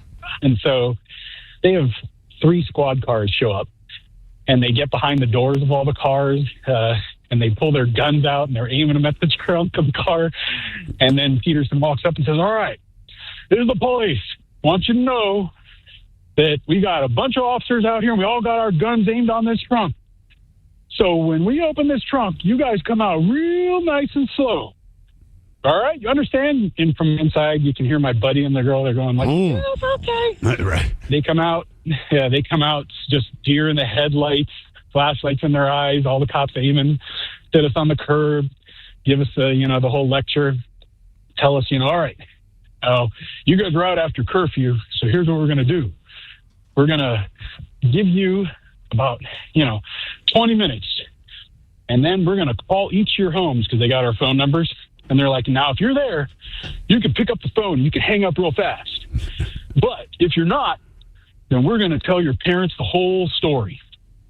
So as soon as the police, they drive off and they tell us to go home and everything, I look at my friend and say, all right, where are we going next? And they're like, what are you talking about? We got to go home in case they call. I said, man, they tell us that every time. They never call. And, yeah, they didn't call, but my friends were too chicken, so they had well, again, they had me take them home. Were they having sex in the trunk? They were definitely having sex. It was pretty awesome. That's interesting. Smells like motor oil. Yeah, open that trunk like, ooh. Good or bad, why were the police talking to you? 206-803-ROCK. Yeah, but again, you're dealing with teenagers. Look, man, when I was that age, if you said, hey, you and this girl, and you both want each other, you can fit in my trunk, I'll drive you somewhere, done. Yeah. Without question. Hello, Josh. Welcome to the men's room. Hola. Hola. So it's back in the mid '90s. There's 4 of us from Concrete decided to go down to the big city of Mount Vernon, and we're all tripping on acid. My buddy was driving his girlfriend's parents' car. Ooh. And we got pulled over. And the officer come up, got all our information and stuff. And then so we're all sweating as he's back at his car. And he comes back and he's like, hey, this car has been reported stolen. And we're like, what? And then he just got a smile on his face, and he just chuckled and said, get out of here. And that was it. That was it. Yeah. It just, but he must have known her. Something. Probably. Something. I don't know. I mean, it was just a pretty it was pretty intense for a couple minutes while he was back there, and we didn't know what was happening. We weren't drinking or anything, so we weren't worried about that. But still, yeah. I mean, but when you're young, man, and the cops are there, you don't know. One time I got pulled over, and the guy thought it might be a stolen car. And there's something about me that apparently I am so stupid that they stopped believing that I'm guilty of whatever it is they initially thought. But we had moved. This is back in Baltimore City. We had one last load to get. I'm like, F it, man. I'll get it. So I drove my buddy Tony's girlfriend's car. But his girlfriend's car was in her mother's name, okay? Her mother was insane and had been married 8 times. Just keep that in mind. So I'm cutting through downtown Baltimore, and all the street lights are on, so I didn't even think to put on my headlights. That's why I got pulled over. So when the cop pulled me over, do you know why I pulled you over? That I truly have no idea, man. Headlights weren't on. That's typically a sign of a stolen vehicle. I'm like, okay. And so I had to give him my information and all this, and he rolls back to his car because he asked me, do you have the registration and all that? I'm like, I don't know where it is, man. He's like, are you being serious? I'm like, look, you're asking me questions. I'm giving you an answer. I'm not lying to you. I said, I don't know what to tell you. Do you have your license? Yes. Goes back to his car. Comes back a couple minutes later. He says, who owns this vehicle? I said, it is the girlfriend of my buddy, but it's in her mom's name. What's her mom's name? I have no idea. You don't know. I'm like, it's not my girlfriend, man. I don't know. He goes back to his car, and I'm just like, oh, my God, man. So now he thinks I've stolen the car because I truly have no information to give this guy. But, like, honestly, man, I don't know. So he comes back, and he says some name. Does Susan Richardson sound familiar? I'm like, no. He's like, well, that's who owns the vehicle. I said, oh, okay. And he kind of looks at me and he goes, that's not who owns the vehicle. I said, okay, dude, I'm telling you, like, I don't know her name. He rattled off 2 more names, both of them fake. And I'm like, look, I guess, man, like, seriously, she's been married 8 times. So this guy looks at me. He's like, how old is this woman? I said, I have never met her, but girlfriend's about my age. She's probably about my parents' age. I don't know, man, 50 years old. And you're telling me she's been married 8 times. So what I'm telling you is that the bitch is crazy, all right? But I do not know her last name, and whatever last name is on the registration, it might be different now because my understanding is she's gotten married within the last 3 months. I'm like, bro, I don't know what to tell you, man. I don't know her effing name. I never met her mom. I'm just trying to get this last load of boxes for my old apartment. That's the other thing is my ID did not match up to the address I gave him. I'm like, we just moved. And in his opinion, he's like, all of this is very convenient. I'm like, but it's not, right? Because I'm here talking to a cow. How is this convenient? This sucks, bro. We just moved. So he followed me about halfway back to the old place. Realized I was telling the truth. I came back, and I remember I threw the keys at his girlfriend, and I was like, I'm never driving your car again. No. She's like, what? I said, look, what is your mom's name? And she told me at the time. And even then, when she gave the name, I don't know, say her first name was Shirley. She's like, it's Shirley Johnson. Wait. No, Shirley Connor. I'm just like, right. So I explained the situation. She's like, I feel so bad for you. I'm like, I had no information for the guy. But again, I think he just thought I was so stupid. Like, he's not smart enough to steal a car. Send him on his way. Good or bad, why were the police talking to you? 206-803-ROCK. It's like when me and DV got caught on that boat in Deep Creek Lake. Right. And they're like, and literally, he's sitting on the steering column, right? And we're under 21, and they're like, well, whose boat is this? They're like, it's not ours. Whose beer cans are those? Not ours. Now, we weren't drinking. Yeah. But obviously, you still shouldn't have a bunch of empty cans on a boat. Sure. And then same kind of thing. They're like, well, your registration's wrong. And it's like, I don't know. But same that we were like, look, it's our buddy's parents' house. They left. We took the boat out. And then the one cop's kind of like, you don't even know how to, or that's what it was. He goes, where's your license? I said, here you go. And he's like, boating license. I go, you need one? And he's like, oh my God. And then he's like, do you guys know how to drive this boat? I was like, I think I got the handle of it. And they're like, we got to give you a ticket, but we're going to follow you back to the dock just to make sure, right? And I was dipping at the time. I'm like, do you need a dip? He's like, no. And I'm like, all right, man, I got it. Narrator voice, did not have it. Oh, they had to like throw us rope and help. I couldn't park that pontoon boat. But same thing, like they had us dead in the rights if you wanted. But again, they were like, I was you're just so like, stupid. Like, right, Jesus like, Christ. You guys can't be this dumb. It's like, yes, I you can. You need one? Yeah, right. I was just like, oh, here you go. Not to mention, DB was sitting on the steering column and points at me, who's driving this thing. Oh, Jesus. I was like, you bastard. But yeah. I mean, the day before, there had been 4 underage teenagers on this boat, so there's just a pile of cans. Yeah. Being stupid works to your advantage sometimes. Maybe they just get frustrated enough where it's like, God damn. All right, I believe you. You are sad. Good or bad? Why were the police talking to you? 206-803-ROCK. Hello, Fred. Welcome to the men's room. Hi. Hola. Hey, first-time caller. Welcome to the show. Appreciate it. Yeah, I got detained by the police because they said that I robbed the Chase Bank. Why did they think you robbed the Chase Bank? I have no idea. I was on my way back to the service yard during lunch for a birthday party, and I stopped at the Safeway down the street from the bank, and I walked in, and there was 2 cops in the store, and they started eyeballing me, and I'm like, "What the hell? What's going on?" So I get past the cashier stand where there was no people, and they jet right through and grabbed me and said, "Who are you? What are you doing?" I said, I'm just came in for a Coke. And the guy gets on the radio and he goes, "Yeah, we got him. He's got the sweatshirt, the blue jeans, and the boots. We got him right here." And I'm like, "Whatever you're thinking, you don't got him." I just wanted got Coke. The wrong guy. And so the cop goes, "No, we got you. We know who you are. You just robbed the bank." I go, "No way." I go, I got a vehicle, a company vehicle out in the parking lot. We can go out and I'll show you." And they're like, "No, we don't believe that." So the cop gets on the radio and he calls somebody and says, "Yeah, bring the teller over to identify him." So I'm standing there and I'm telling him, "You guys are wasting your time. I'm not the guy." So the lady shows up, and she's got like these Coke bottle glasses on. Oh no, you're dealing with bubbles. I'm like 25 feet away from her, and I'm thinking, "Oh my God, right. I'm going to go to jail." And she looks at me, takes off her glasses. Great. Now I'm thinking, "Oh no, that's even worse." And she looks at me and goes, "No, that's not him." And they just let go of me and they walked off, and I'm like, "Where's the apology?" No, that's it. No, that's the whole thing. Yeah. I would be impressed if I robbed a bank. Like, brother, I wish I could tell you I successfully robbed a bank. But I did. I was in a bank once. I was working at Chi-Chi's, and it's, what do you call it when you go to the business line, but they give you the change to change over to whatever. Oh, So they gave me the deposit, no big deal. And there's maybe 20 people in the bank, kind of a busy spot. And I'm waiting in the business line, and 4 cops come running in. Okay, so they come running in. No guns are drawn or anything, but they look a little frantic. And all of us in line just kind of looking at each other. The tellers are looking at them. And the female cop, I remember, I've just never heard this question, and it seemed ridiculous. She's like, "Is this bank being robbed right now?"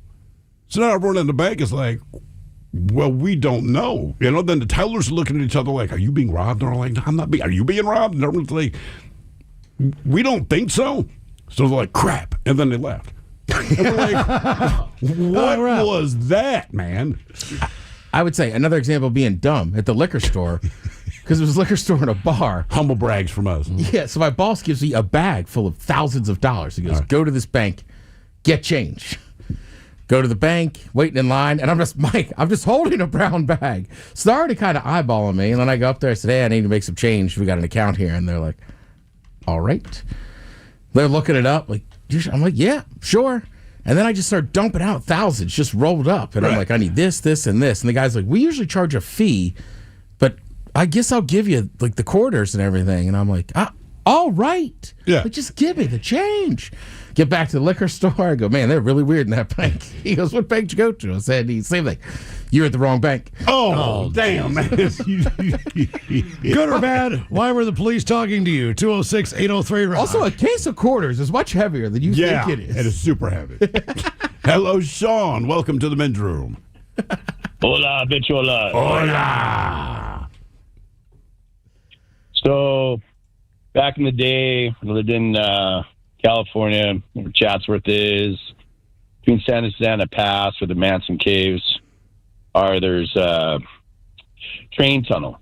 We used to go down there, and of course, mushrooms, whatever, weed. Sure. For years, we've been down there. We'd go in the train tunnels, hang out in there while the train passes by. It was pretty rad. Well, we've been going down there 5-6 years. One night, coming up from the train tunnel, see these lights coming up. They're bouncing down the dirt road. And this is like a rural, if you will, kind of like next to Bob Hope Ranch, big open acreage place, right? You had to drive down in there to know where it's at, really.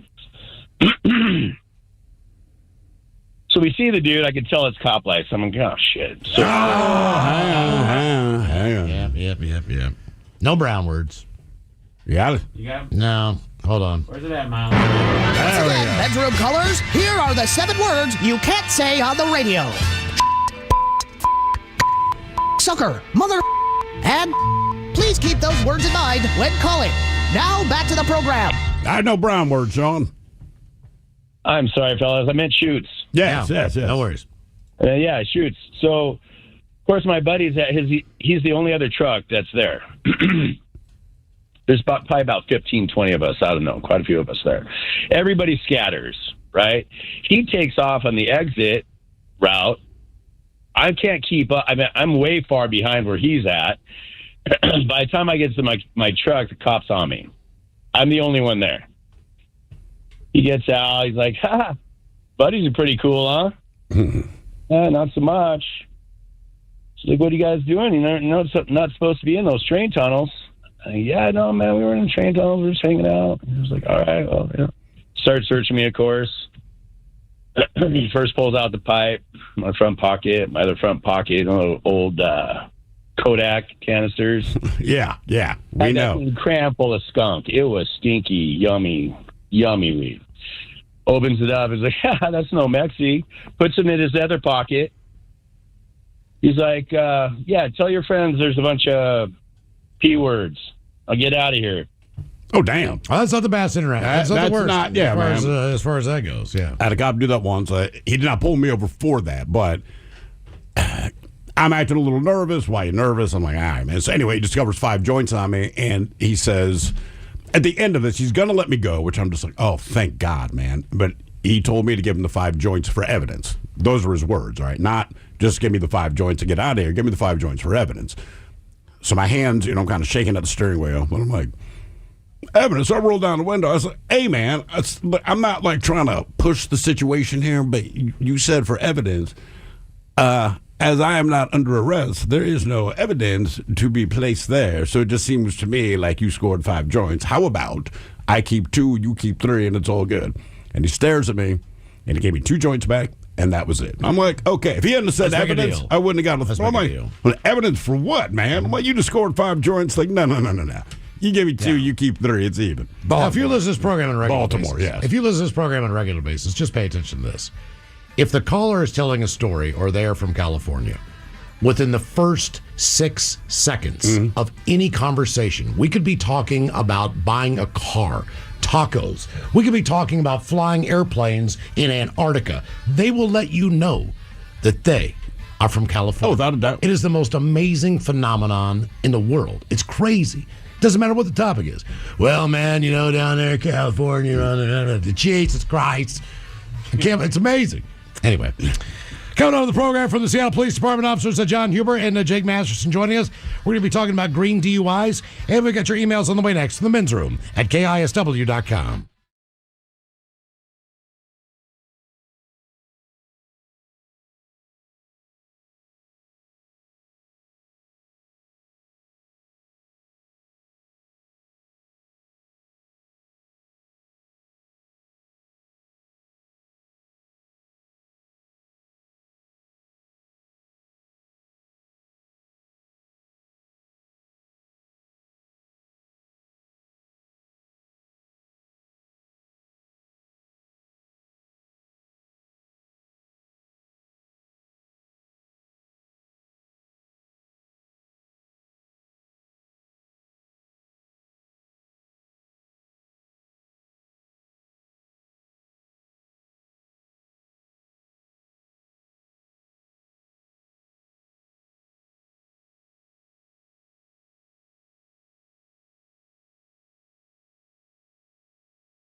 Right. A family of 6 agrees that yes, the milk smells bad.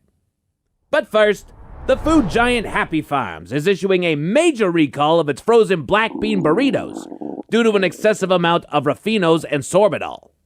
What are raffinos and sorbitol? Raffinos is a naturally occurring carbohydrate that contributes to flatulence. Sorbitol is a carbohydrate that leads to diarrhea. Happy's frozen black bean burritos contain an excessive amount of both. So, say you ate 3 Happy's frozen black bean burritos for lunch. It's unlikely that consuming Happy's frozen black bean burritos will lead to any serious injuries, but you would undoubtedly suffer severe gastrointestinal distress. Severe. Did you eat one of Happy's burritos? I ate 3 of Happy's burritos. You ate 3 of the recalled burritos? I did not know they were recalled until you just said something, man. Are you okay? I will be, man. It's a pass. You sure? Yeah. Yeah, man, I'm good. You're sure? Yeah, man. The recall took effect early this morning when... That one sounded bad, Felix. It felt even worse, but I'm okay, man. That was the big one, Playboy.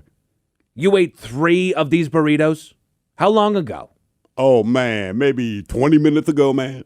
They didn't taste weird or anything? There were no palatable signs that the burrito might be contaminated? Nope, tasted the same as they always do.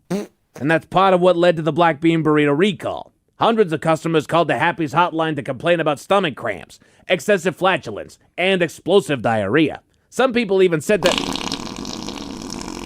Sorry, man. Tell you what, Happy's ain't kidding, Playboy. These burritos are doing a number on my gut. Sounds like it. Are you in any pain? Nah, man. The recall includes any of Happy's frozen black bean burritos with a sale-by date. Felix, there is no way your underwear is clean after that fart. I'm not wearing underwear, Playboy. That went straight to the pants. You just defecated in your pants? Just now? Yeah, sorta, man. How does one sort of defecate in their pants? Oh, I definitely pooped myself, Playboy, but not in my pants. Whose pants are you wearing? I'm pretty sure they're your pants, man. I pulled them out of your gym bag. What? Your gym bag, man. There was an extra pair of pants in there, so I grabbed them and put them on before the show. Those are my pants! Felix! Why did you grab my pants in the first place? Oh, you know, man, my stomach started feeling kind of bad after my first burrito, so I changed into your pants, just in case. Just in case what? That. This is unbelievable. Felix! Sorry, Playboy. It's those burritos, man. Which, if you're just joining us, is our top story. Happy Farms is recalling the frozen black bean burritos, warning of potentially severe gastrointestinal distress. Like that. We'll be back in an hour.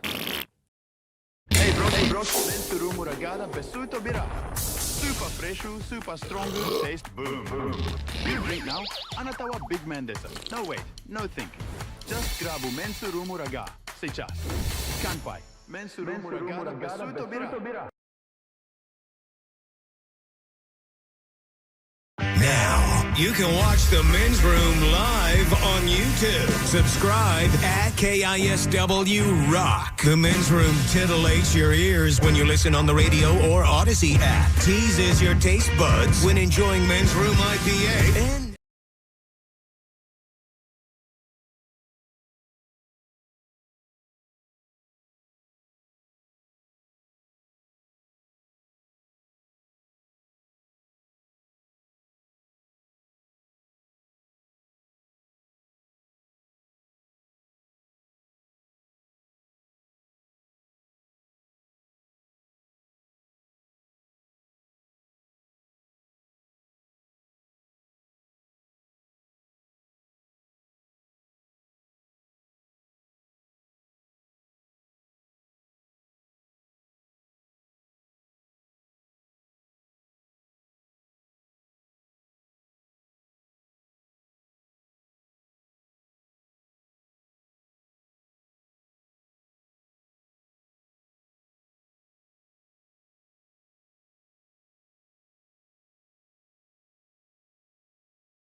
SW. We return to the men's room with Miles and Thrill. Do you guys know what today is?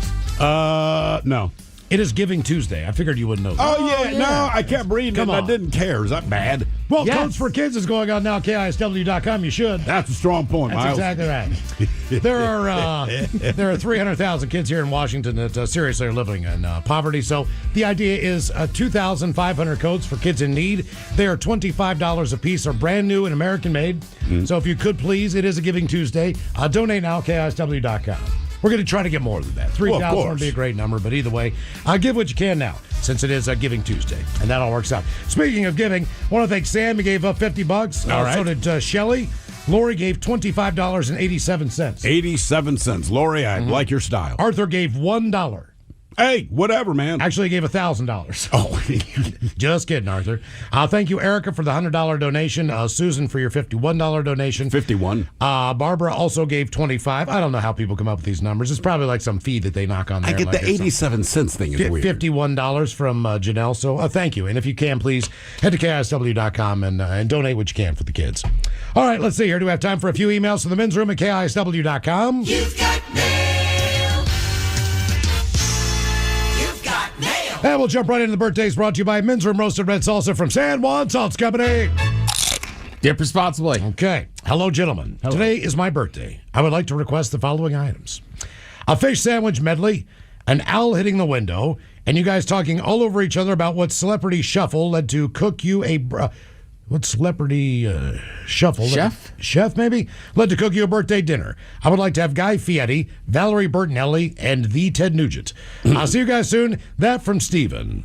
Can I get A fillet of fish sandwich. So you know I got I'll have a fish sandwich. Oh, brother, can I have a fish sandwich? Do I get a fish sandwich? Put the cheese and the tartar on the side. I want a fish sandwich. Is it too early for a fish sandwich? Cheese and tartar on the side. Oh, yeah. I smell the fish sandwich. Maybe some sure relish in the morning. At noon. And at night. Can I buy you a fish sandwich? Though you don't want a fish sandwich? I don't want Ted Nugent cooking me. I'm going to tell you what's going to make me dinner, man. I'm actually going to go for Paula D. Sure, call me the embalm, but the food is going to be delicious. Chew into It's the truth, man. I'll eat her food even though she's racist. Pacholas, my coworker Jess, is having a birthday today. She always shares, what about Ted? Terrible Laffy Taffy dad jokes with me sometimes and misreads the punchline. I'm just assuming. I thought he meant Ted Nugent. Yes. Oh, maybe it was Ted Nugent. I would think that's what he was talking about. He wants the head chef. I was talking about Sweaty Teddy.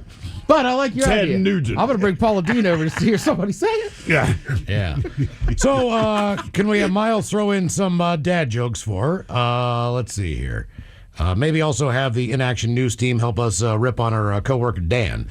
Thanks, guys. That from Brett. You guys want to rip on Dan real quick while I find my jokes? I would find it encourageable to absolutely rip on a fine listener of this program. I will not take part in this. Yeah, I will, man. I don't know who Dan is, but if wishing you a happy birthday, that means you don't have real friends. That's all right, Playboy. All right, I'm going to give you all my dad jokes. Jess, what do you call a bear with gold teeth? What do you call a bear with gold teeth? Bear Grylls. Bear Grylls. Bear Grylls. All right. How much does it cost Santa to park his sleigh? $1. It's on the house. Here's a good one. I told my kid it's time to go to bed. Oh, yeah? Because the cows are now asleep in the field. She says, what does that have to do with anything? I said, that means it's past your bedtime. Guys, look at the field. That's past your bedtime. Why does Helen Keller play the piano with one hand? I don't know. She doesn't hear it? She likes to sing along to it. You guys want to hear a potassium joke? Sure. Okay. And one more. Sunday, Monday, Tuesday, Wednesday, Thursday, Friday, Saturday. That's my week attempted humor there, Ted. See? Now what do you got here? This one comes from Spain.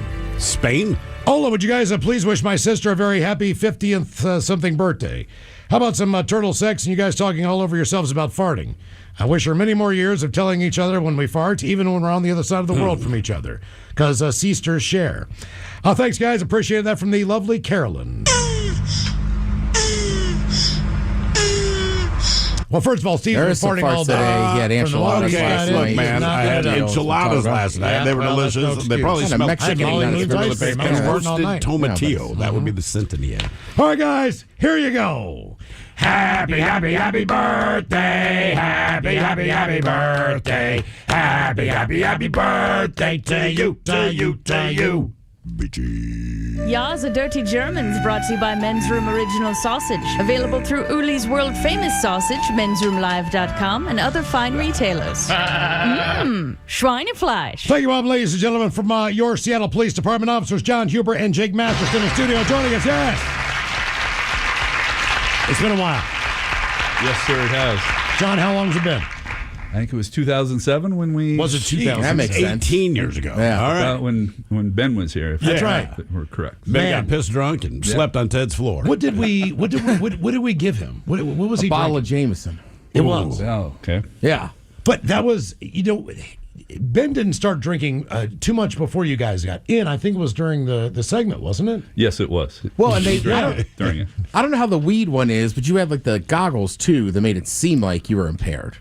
We do have what we call them drunk goggles. Yeah. And we do have those. They kind of simulate it a little bit. Right. It's not. You can make adjustments as you go. But he couldn't pass the test at the beginning, but I think you guys encouraged him to keep drinking. We did. Thus he ended up on my floor. Did you? Yeah. Did you know what happened at the end of that? The end of that night?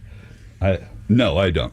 Well, I guess we got him home somehow to Ted's place. Well, I Well, used to we- live we- across I-5 from the studio, from the old studio. So we got him home. He, I would say, have a reversal of fortune. I think of everything he had all day. Yeah. And I left him on the floor.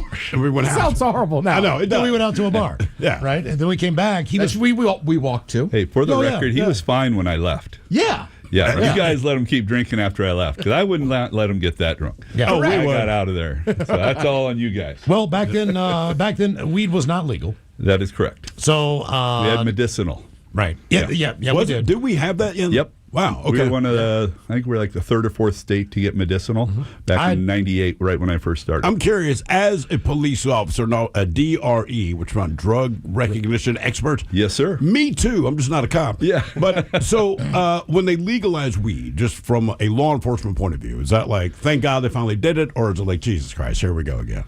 When they did it with just the state, it made it difficult because we get federal grants from stuff. So there's some fine lines that we have to work with, work within. So that made it difficult. There's also not enough studies out there to really understand how weed, we kind of understand how weed works in the body, but if we could do some more studies, that peer-reviewed studies that could then show the rest of the world how it actually works, it would make it a lot easier for people to accept what we do works. Because it does work. Our tests work. They work fine for cannabis.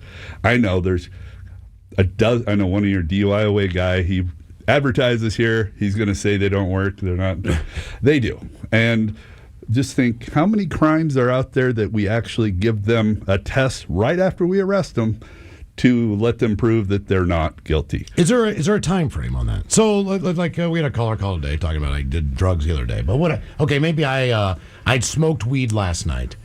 I get pulled over for speeding. I don't know, the following morning on weed, huh? Yeah, or whatever. But like you're doing 35 on I-5. Hypothetical, but you know what I'm saying? Like, is that still? Obviously, it's going to stay in my system for 30 days anyway. So, Jake, can you bust me? Do you know right away? Yeah. Well, one of the big things is we talk about in the DRE program is onset and duration.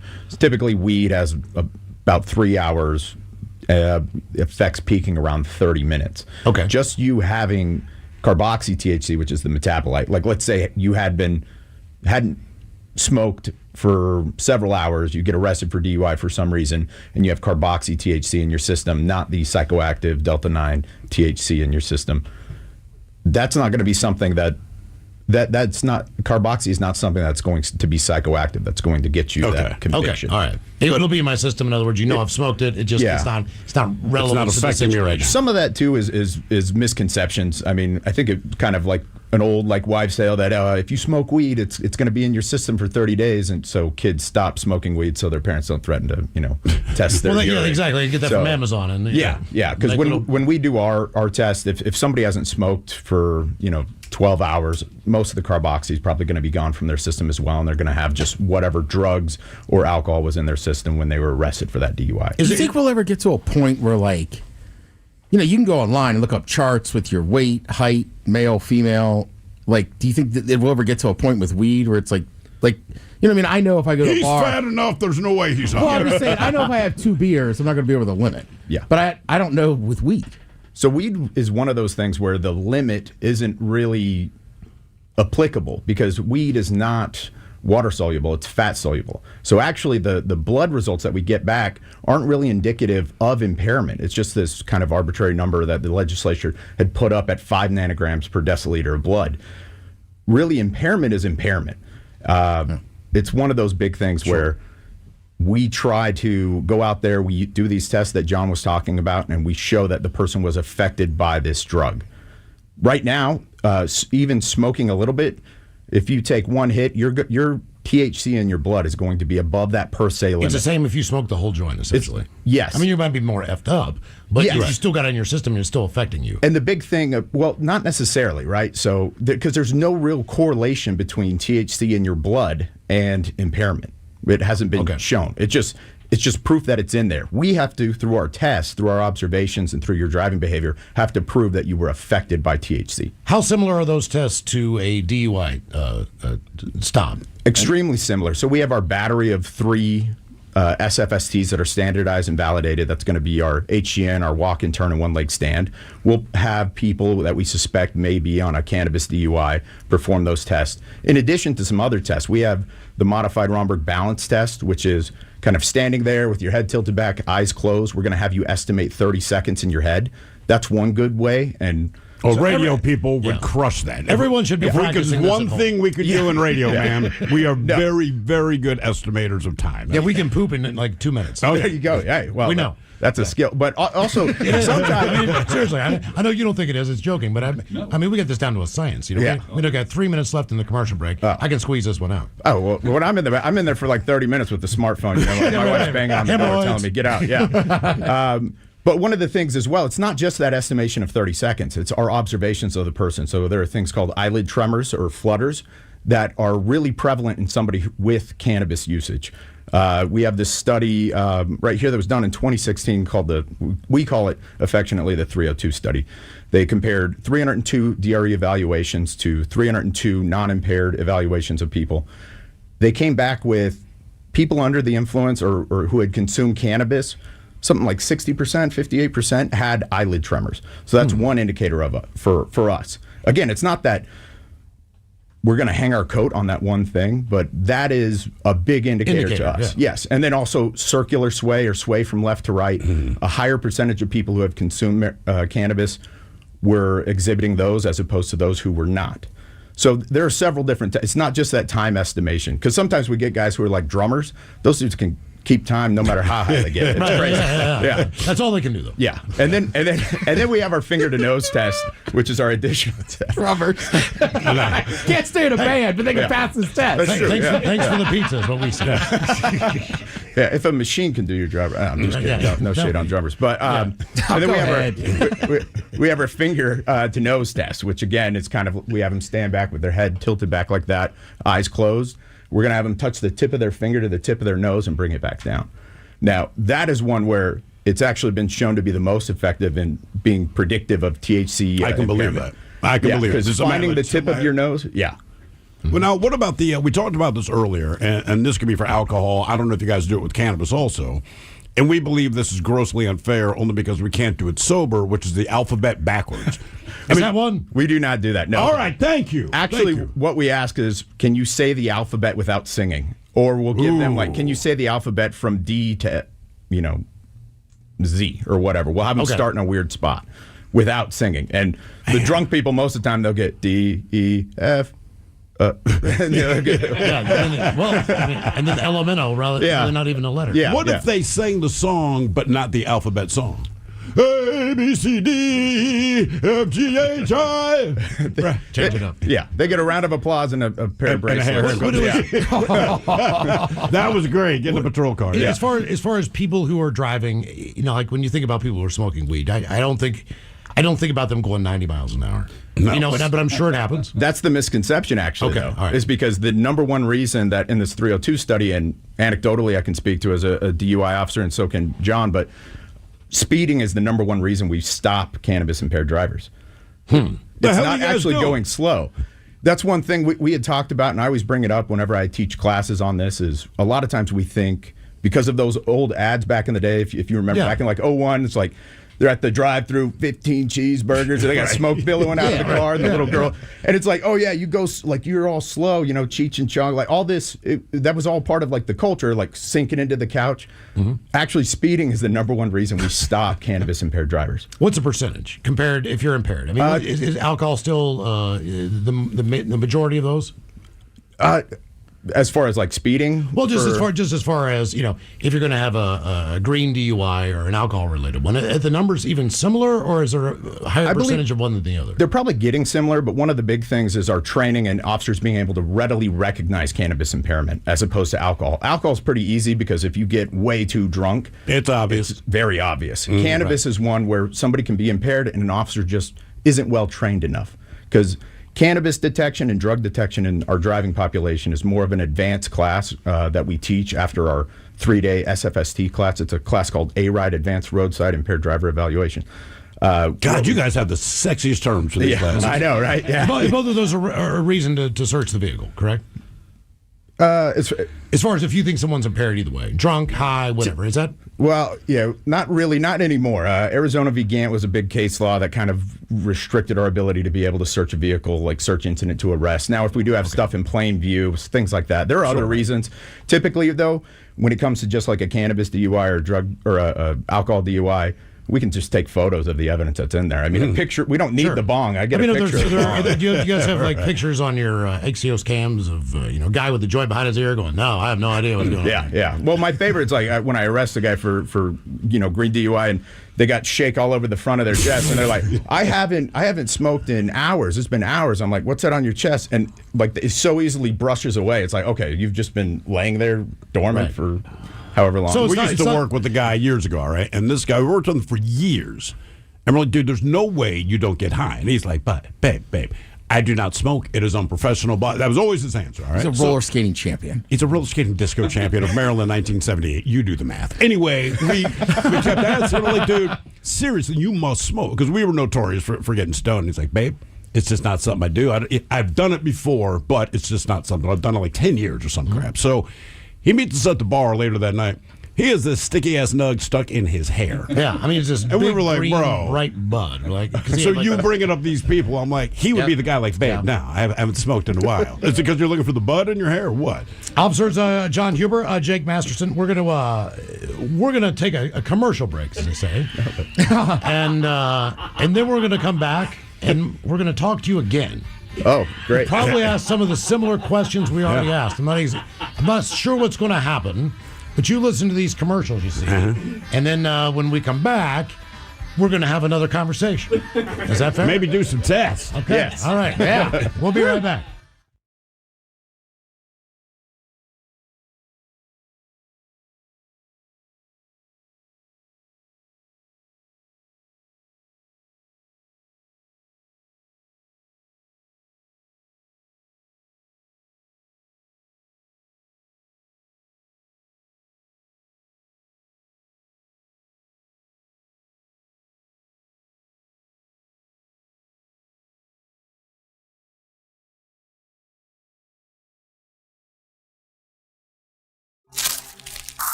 Tonight, a family of 6 agrees that yes, the milk smells bad. But first, the food giant Happy Farms is issuing a major recall of its frozen black bean burritos due to an excessive amount of raffinos and sorbitol. What are raffinos and sorbitol? Raffinos is a naturally occurring carbohydrate that contributes to flatulence. Sorbitol is a carbohydrate that leads to diarrhea. Happy's frozen black bean burritos contain an excessive amount of both. So, say you ate 3 Happy's frozen black bean burritos for lunch. It's unlikely that consuming Happy's frozen black bean burritos will lead to any serious injuries, but you would undoubtedly suffer severe gastrointestinal distress. Severe. Did you eat one of Happy's burritos? I ate 3 Happy's burritos. You ate 3 of the recalled burritos? I did not know they were recalled until you just said something, man. Are you okay? I will be, man. It's a pass. You sure? Yeah. Yeah, man, I'm good. You're sure? Yeah, man. The recall took effect early this morning when... That one sounded bad, Felix. It felt even worse, but I'm okay, man. That was the big one, Playboy. You ate 3 of these burritos? How long ago? Oh, man, maybe 20 minutes ago, man. They didn't taste weird or anything? There were no palatable signs that the burrito might be contaminated? Nope, tasted the same as they always do. And that's part of what led to the black bean burrito recall. Hundreds of customers called the Happy's hotline to complain about stomach cramps, excessive flatulence, and explosive diarrhea. Some people even said that... Sorry, man. Tell you what, Happy's ain't kidding, Playboy. These burritos are doing a number on my gut. Sounds like it. Are you in any pain? Nah, man. The recall includes any of Happy's frozen black bean burritos with a sale-by date Felix, there is no way your underwear is clean after that fart. I'm not wearing underwear, Playboy. That went straight to the pants. You just defecated in your pants? Just now? Yeah, sorta, man. How does one sort of defecate in their pants? Oh, I definitely pooped myself, Playboy, but not in my pants. Whose pants are you wearing? I'm pretty sure they're your pants, man. I pulled them out of your gym bag. What? Your gym bag, man. There was an extra pair of pants in there, so I grabbed them and put them on before the show. Those are my pants! Felix! Why did you grab my pants in the first place? Oh, you know, man, my stomach started feeling kind of bad after my first burrito, so I changed into your pants, just in case. Just in case what? That. This is unbelievable. Felix! Sorry, Playboy. It's those burritos, man. Which, if you're just joining us, is our top story. Happy Farms is recalling the frozen black bean burritos, warning of potentially severe gastrointestinal distress. Like that. We'll be back in an hour.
With Miles and Thrill. All right, so from the Seattle Police Department, officers John Huber and Jake Masterson in the house are talking green DUIs.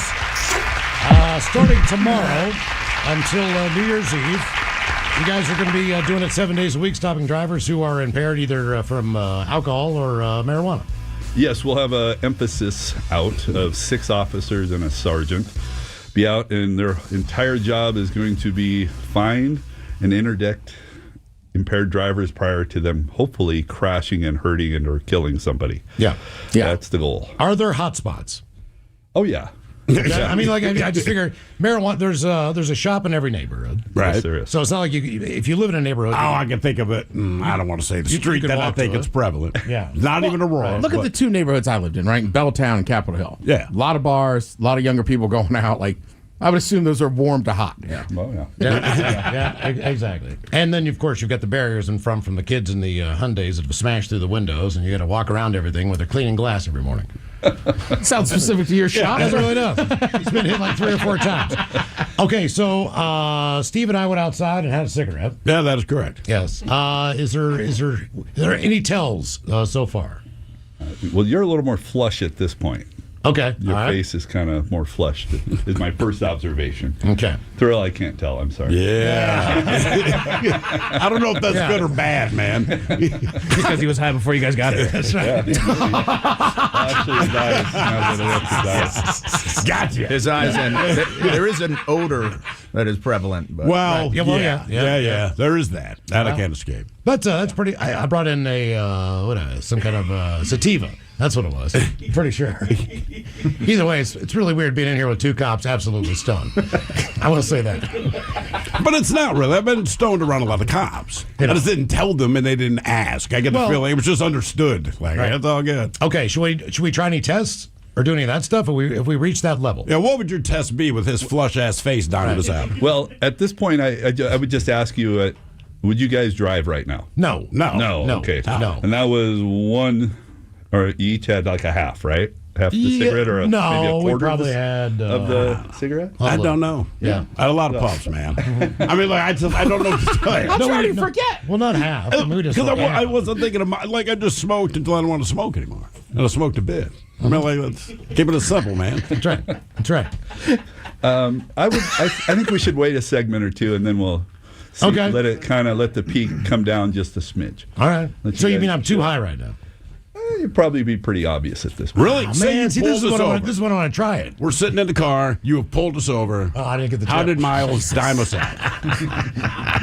It's the flush The face. odor would be a big one. Well, sure. Yeah. And then the inappropriate affect of laughing with the cop at the window. Sure. Right? That's always a clue. That's usually not a laughing situation. Do people do they break into the giggles? Sometimes. Because I don't really feel like that's appropriate right now. No, I wouldn't be giggling.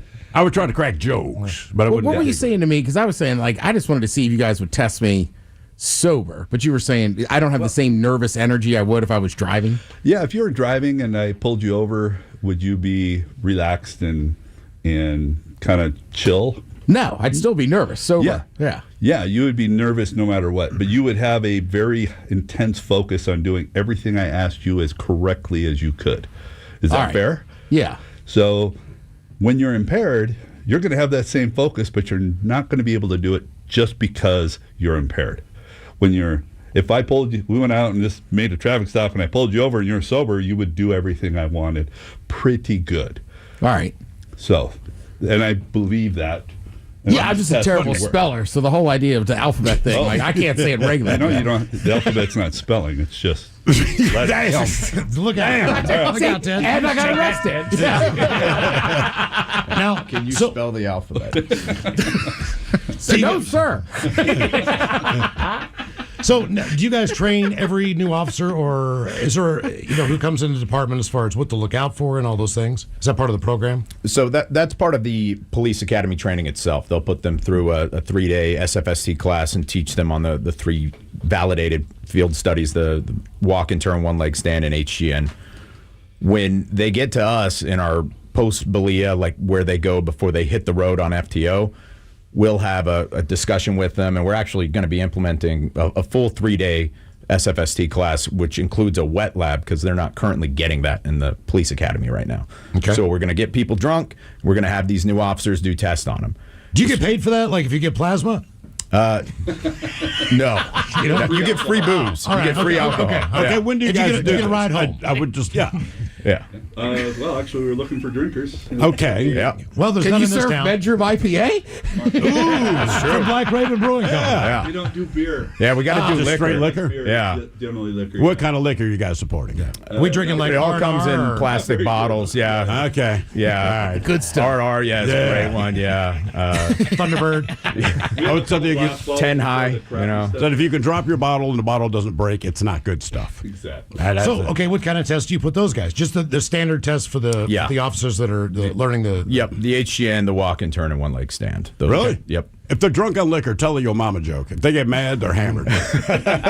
So you guys complicated. So did you just put them in a room and give them... Do you monitor how much they are drinking? Yeah, so our bartenders are actually pretty good. They're also cops who are involved in the DUI program.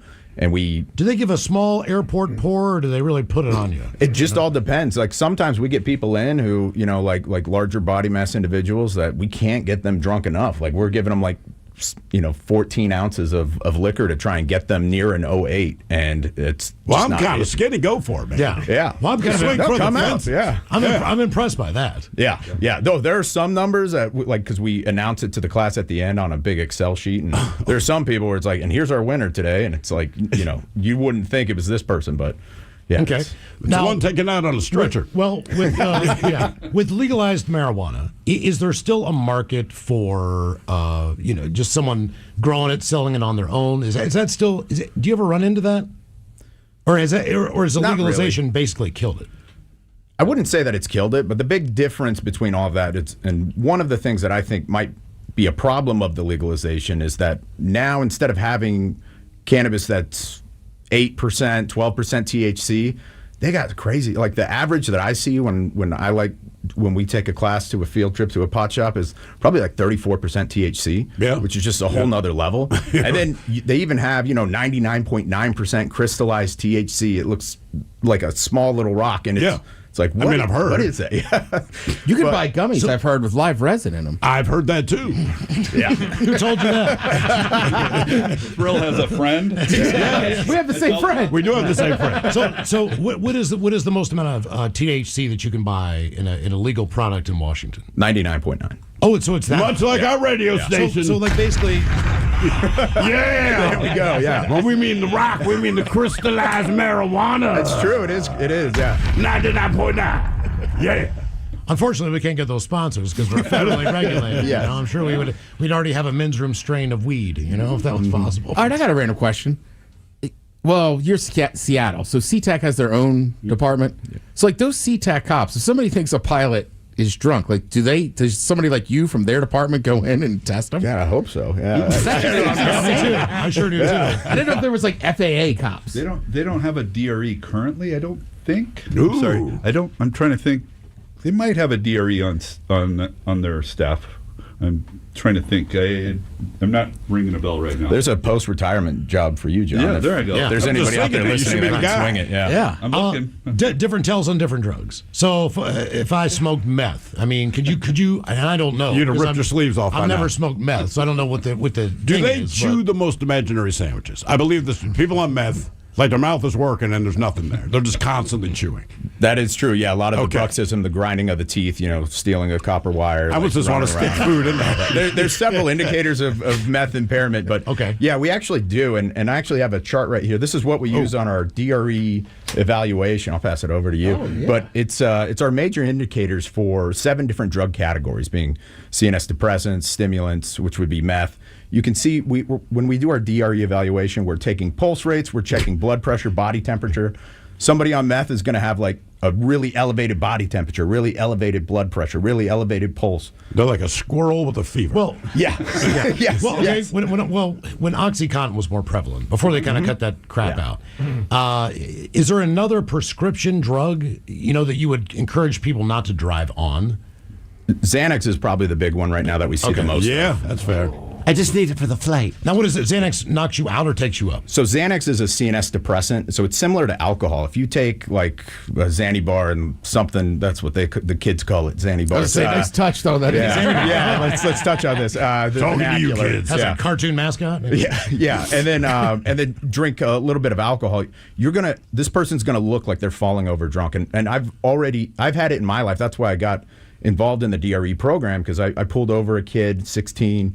Had a bunch of horizontal gaze nystagmus, which is typically we associate with alcohol. He looked like he was just plastered, absolutely drunk. I get him on the breath machine, and he blows all zeros. And I'm like, this isn't right. Yeah. So I call a DRE out at the time, another Officer John Chin. He comes out, he does an evaluation on him. This kid, we get his blood back later, and he has alprazolam is the name for Xanax in his system. He was extremely impaired on that. Okay. I mean, that's what you see with some of the more famous people that have gotten arrested and stuff. Like, I don't think Tiger Woods ever blew alcohol wise. Right. But he always had trouble with prescription drugs. It's like, well, he's impaired either way. All right, so you guys are trying to identify. You can figure out we were high. All right, so I figured out you're telling that you're a cop. All right, we're sitting at the bar, and I hear you say, "What do you say? Alprazolam?" Alprazolam. Right. Nobody says that. Yeah. And I would immediately think, look, nice guy. He was a cop because nobody says alprazolam. Alprazolam. Right. Well, back to being in your daily life. Do you have people that you know that obviously know your officers, but they're probably up to no good a little bit some of the time? As far as those friends, family members, acquaintances, do they think they're pulling one over on you guys, or do they? You know what I'm saying? As far as like, oh, they'll never know I'm messed up. Yeah, cannabis has that effect.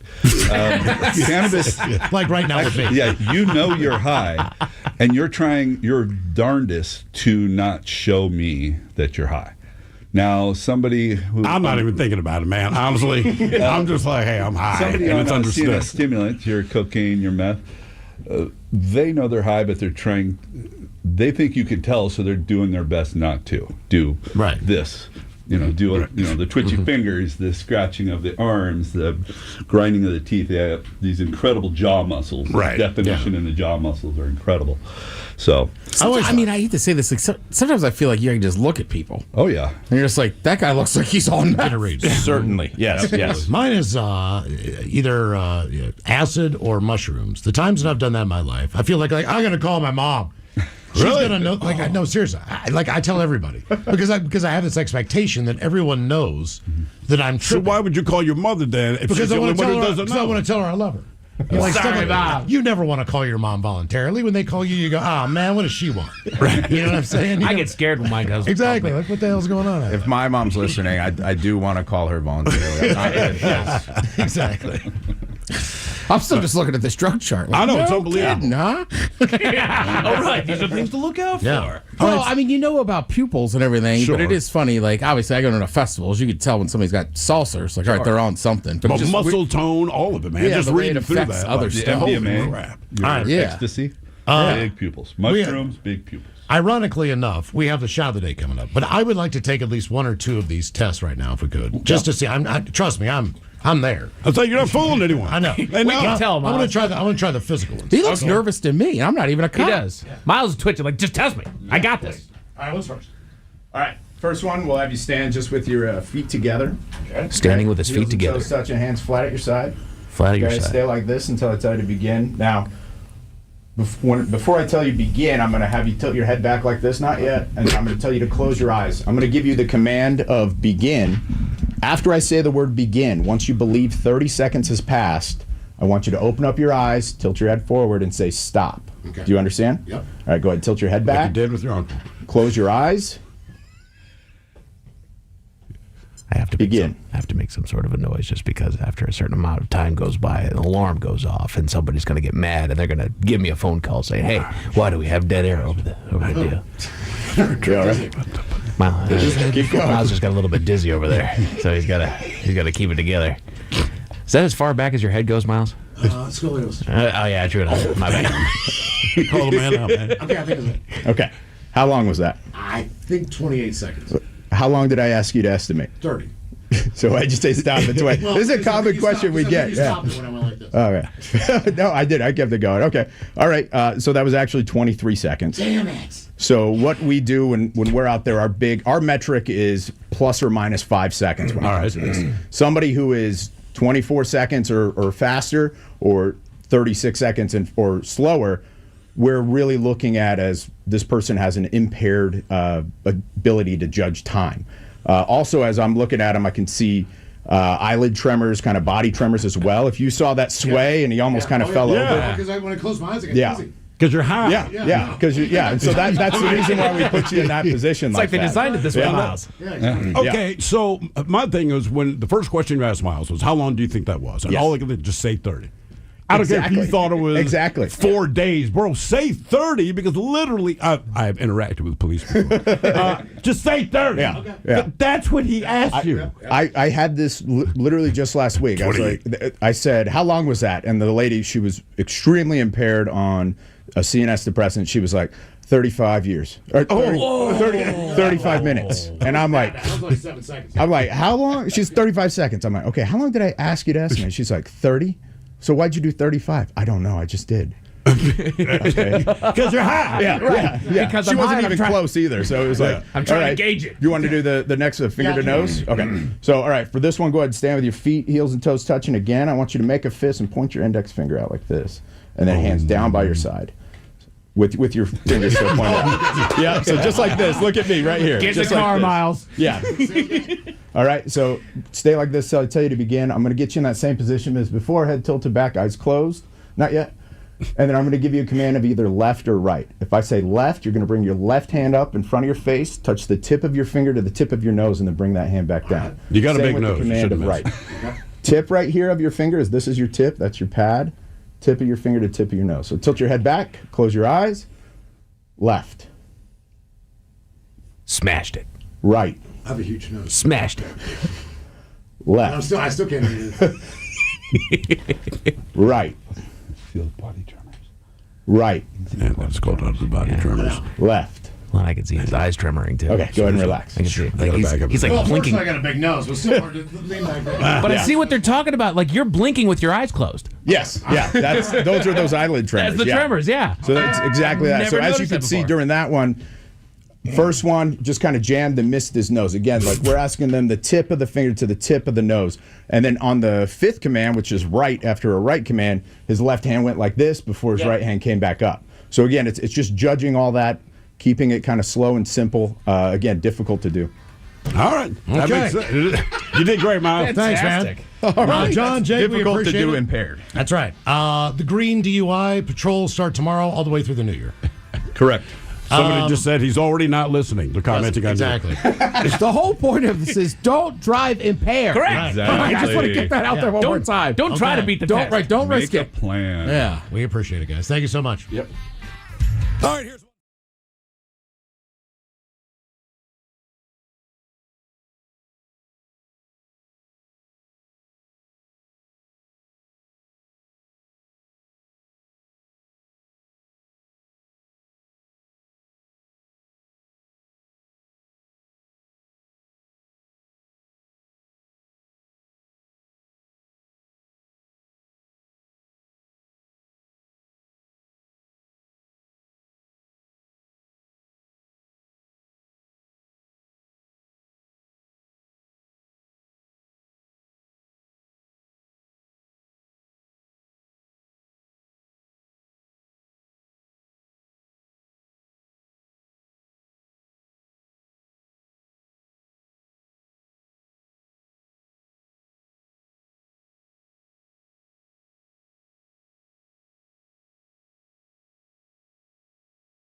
Tonight, a family of 6 agrees that yes, the milk smells bad. But first, the food giant Happy Farms is issuing a major recall of its frozen black bean burritos due to an excessive amount of raffinos and sorbitol. What are raffinos and sorbitol? Raffinos is a naturally occurring carbohydrate that contributes to flatulence. Sorbitol is a carbohydrate that leads to diarrhea. Happy's frozen black bean burritos contain an excessive amount of both. So, say you ate 3 Happy's frozen black bean burritos for lunch. It's unlikely that consuming Happy's frozen black bean burritos will lead to any serious injuries, but you would undoubtedly suffer severe gastrointestinal distress. Severe. Did you eat one of Happy's burritos? I ate 3 of Happy's burritos. You ate 3 of the recalled burritos? I did not know they were recalled until you just said something, man. Are you okay? I will be, man. It's a pass. You sure? Yeah. Yeah, man, I'm good. You're sure? Yeah, man. The recall took effect early this morning when... That one sounded bad, Felix. It felt even worse, but I'm okay, man. That was the big one, Playboy. You ate 3 of these burritos? How long ago? Oh, man, maybe 20 minutes ago, man. They didn't taste weird or anything? There were no palatable signs that the burrito might be contaminated? Nope, tasted the same as they always do. And that's part of what led to the black bean burrito recall. Hundreds of customers called the Happy's hotline to complain about stomach cramps, excessive flatulence, and explosive diarrhea. Some people even said that... Sorry, man. Tell you what, Happy's ain't kidding, Playboy. These burritos are doing a number on my gut. Sounds like it. Are you in any pain? Nah, man. The recall includes any of Happy's frozen black bean burritos with a sale-by date. Felix, there is no way your underwear is clean after that fart. I'm not wearing underwear, Playboy. That went straight to the pants. You just defecated in your pants? Just now? Yeah, sorta, man. How does one sort of defecate in their pants? Oh, I definitely pooped myself, Playboy, but not in my pants. Whose pants are you wearing? I'm pretty sure they're your pants, man. I pulled them out of your gym bag. What? Your gym bag, man. There was an extra pair of pants in there, so I grabbed them and put them on before the show. Those are my pants! Felix! Why did you grab my pants in the first place? Oh, you know, man, my stomach started feeling kind of bad after my first burrito, so I changed into your pants, just in case. Just in case what? That.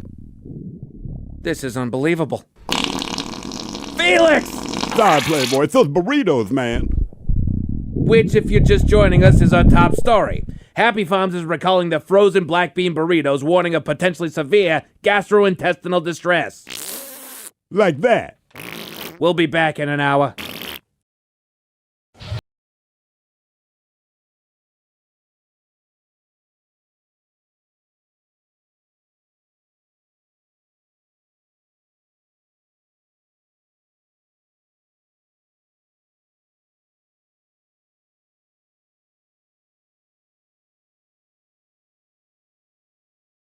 Tonight, a man at a Japanese steakhouse was left outraged when he was charged for all 7 shrimp that he didn't catch in his mouth from the chef's spatula. But first, we begin with a story out of Bulgaria. A top-tier soccer team there had to apologize after observing a moment of silence before the match for a former player. Why do they have to apologize? Well, the former player in question was still very much alive. The team had received misinformation that the player had died, so they observed the minute of silence to mourn his passing, in spite of him not having passed. What's wrong with that? What do you mean, what's wrong with that? The man wasn't dead, Felix. So? So what? You don't hold a moment of silence for the living? Man, in my family, we hold funerals before we die. What? Your family holds funerals before any of you have died? Yeah, man. Makes it more convenient for everyone. You know, we can plan in advance. Hold on. You have funerals for people who are still alive. Yeah. We say our goodbyes in advance. Then go play dominoes or something. Okay, this doesn't make sense, but where is the not dead relative during their own funeral? Well, it depends.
Sculpture of a giant vagina.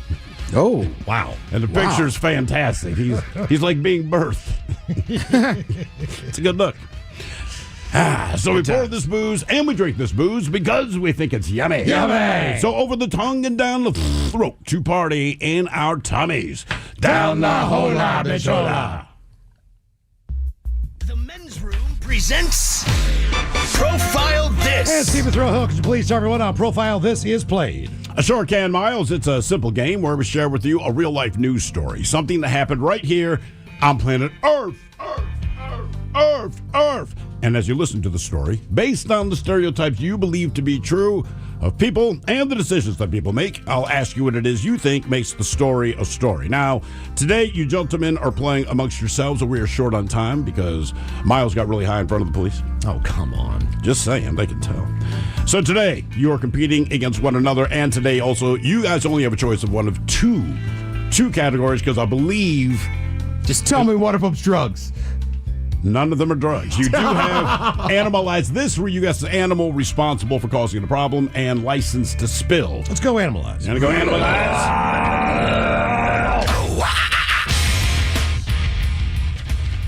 All right. An animal rescuer in Britain. He was dispatched to an Amazon depot to remove an animal found trapped in the engine compartment of a delivery van. The RSPCA said Inspector Hershey Bowl. Oh my God, that's their name, Hershey Bowl. HERCHYBOAL. Hershey Bowl. Right? Yeah. Anyway, Hershey Bowl, he was dispatched to the Amazon depot after a driver from the company spotted a warning light on his dashboard and he checked the engine. And when he checked the engine, he found an animal hiding among the mechanical components. Bowl was then able to manipulate the critter into a safer position and extract her from the engine. Now, the engine warning light turned out to have been triggered by the animal chewing on some wires. So it ended up saving its own life.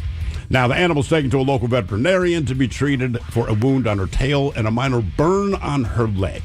That's the basis of the story. The question is, what animal was trapped in the engine? Was it an owl? Was it a rabbit? Was it a kitten or was it a fox? So owl, rabbit, kitten, or fox? What was stuck in the Amazon delivery? I know that rats and mice do that. Well, yeah, there's none of the options. Chew on the stuff. I know. I'm trying to think. Surrogate I'm gonna go fox then. Yeah. Just because it's England, it chewed through something and it had a burn on its tail. Okay. Mike? Fox. Foxes are everywhere over there. They are, but I think he threw us for a loop here, and I think it's an owl. An owl? Do owls have tails? They do. Yeah. They have tail feathers. Shake your tail feather, Ted. It helps You them met fly. an owl. I did, but I was too scared to look at his tail. Okay. All right. Never look an owl in his tail. Was it an owl, rabbit, kitten, or fox? We'll find out next. Oh, crap. Next. That was a tease. You are listening to The Men's Room.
on. You're listening to The Men's Room with Miles and Thrill. 99.9 KISW.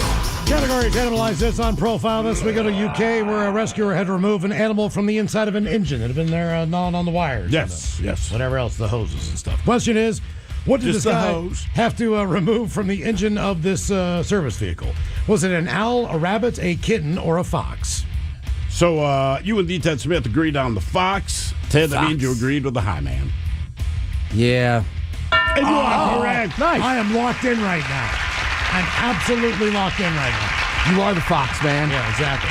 Schnozberries. Fox man. Tastes like schnozberries. Other people were guessing rabbits because they said there's a lot of rabbits in England. There's rabbits everywhere. I just know the foxes are prevalent. I was thinking initially honey badger. One of those badgers they have over there. Trapped in an Amazon truck hood. Yes. A badger. Yes. They get into a hole that big. I know, but I feel like they'd rip their way out of there. Yeah, but the English badger is not nearly as angry as the American one. Why is that funny when you say it? I don't. It just is the truth. He's like, What are they hey, pissed I'm a about? badger. And the American badger's like, I will rip your face off. Right.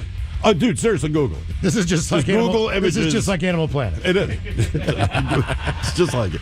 Now for all TV news all the time, and it's time for TV Time with T. And now, because your pathetic life is confined to countless hours in front of a talking box, the Men's Room presents TV Time with Ted.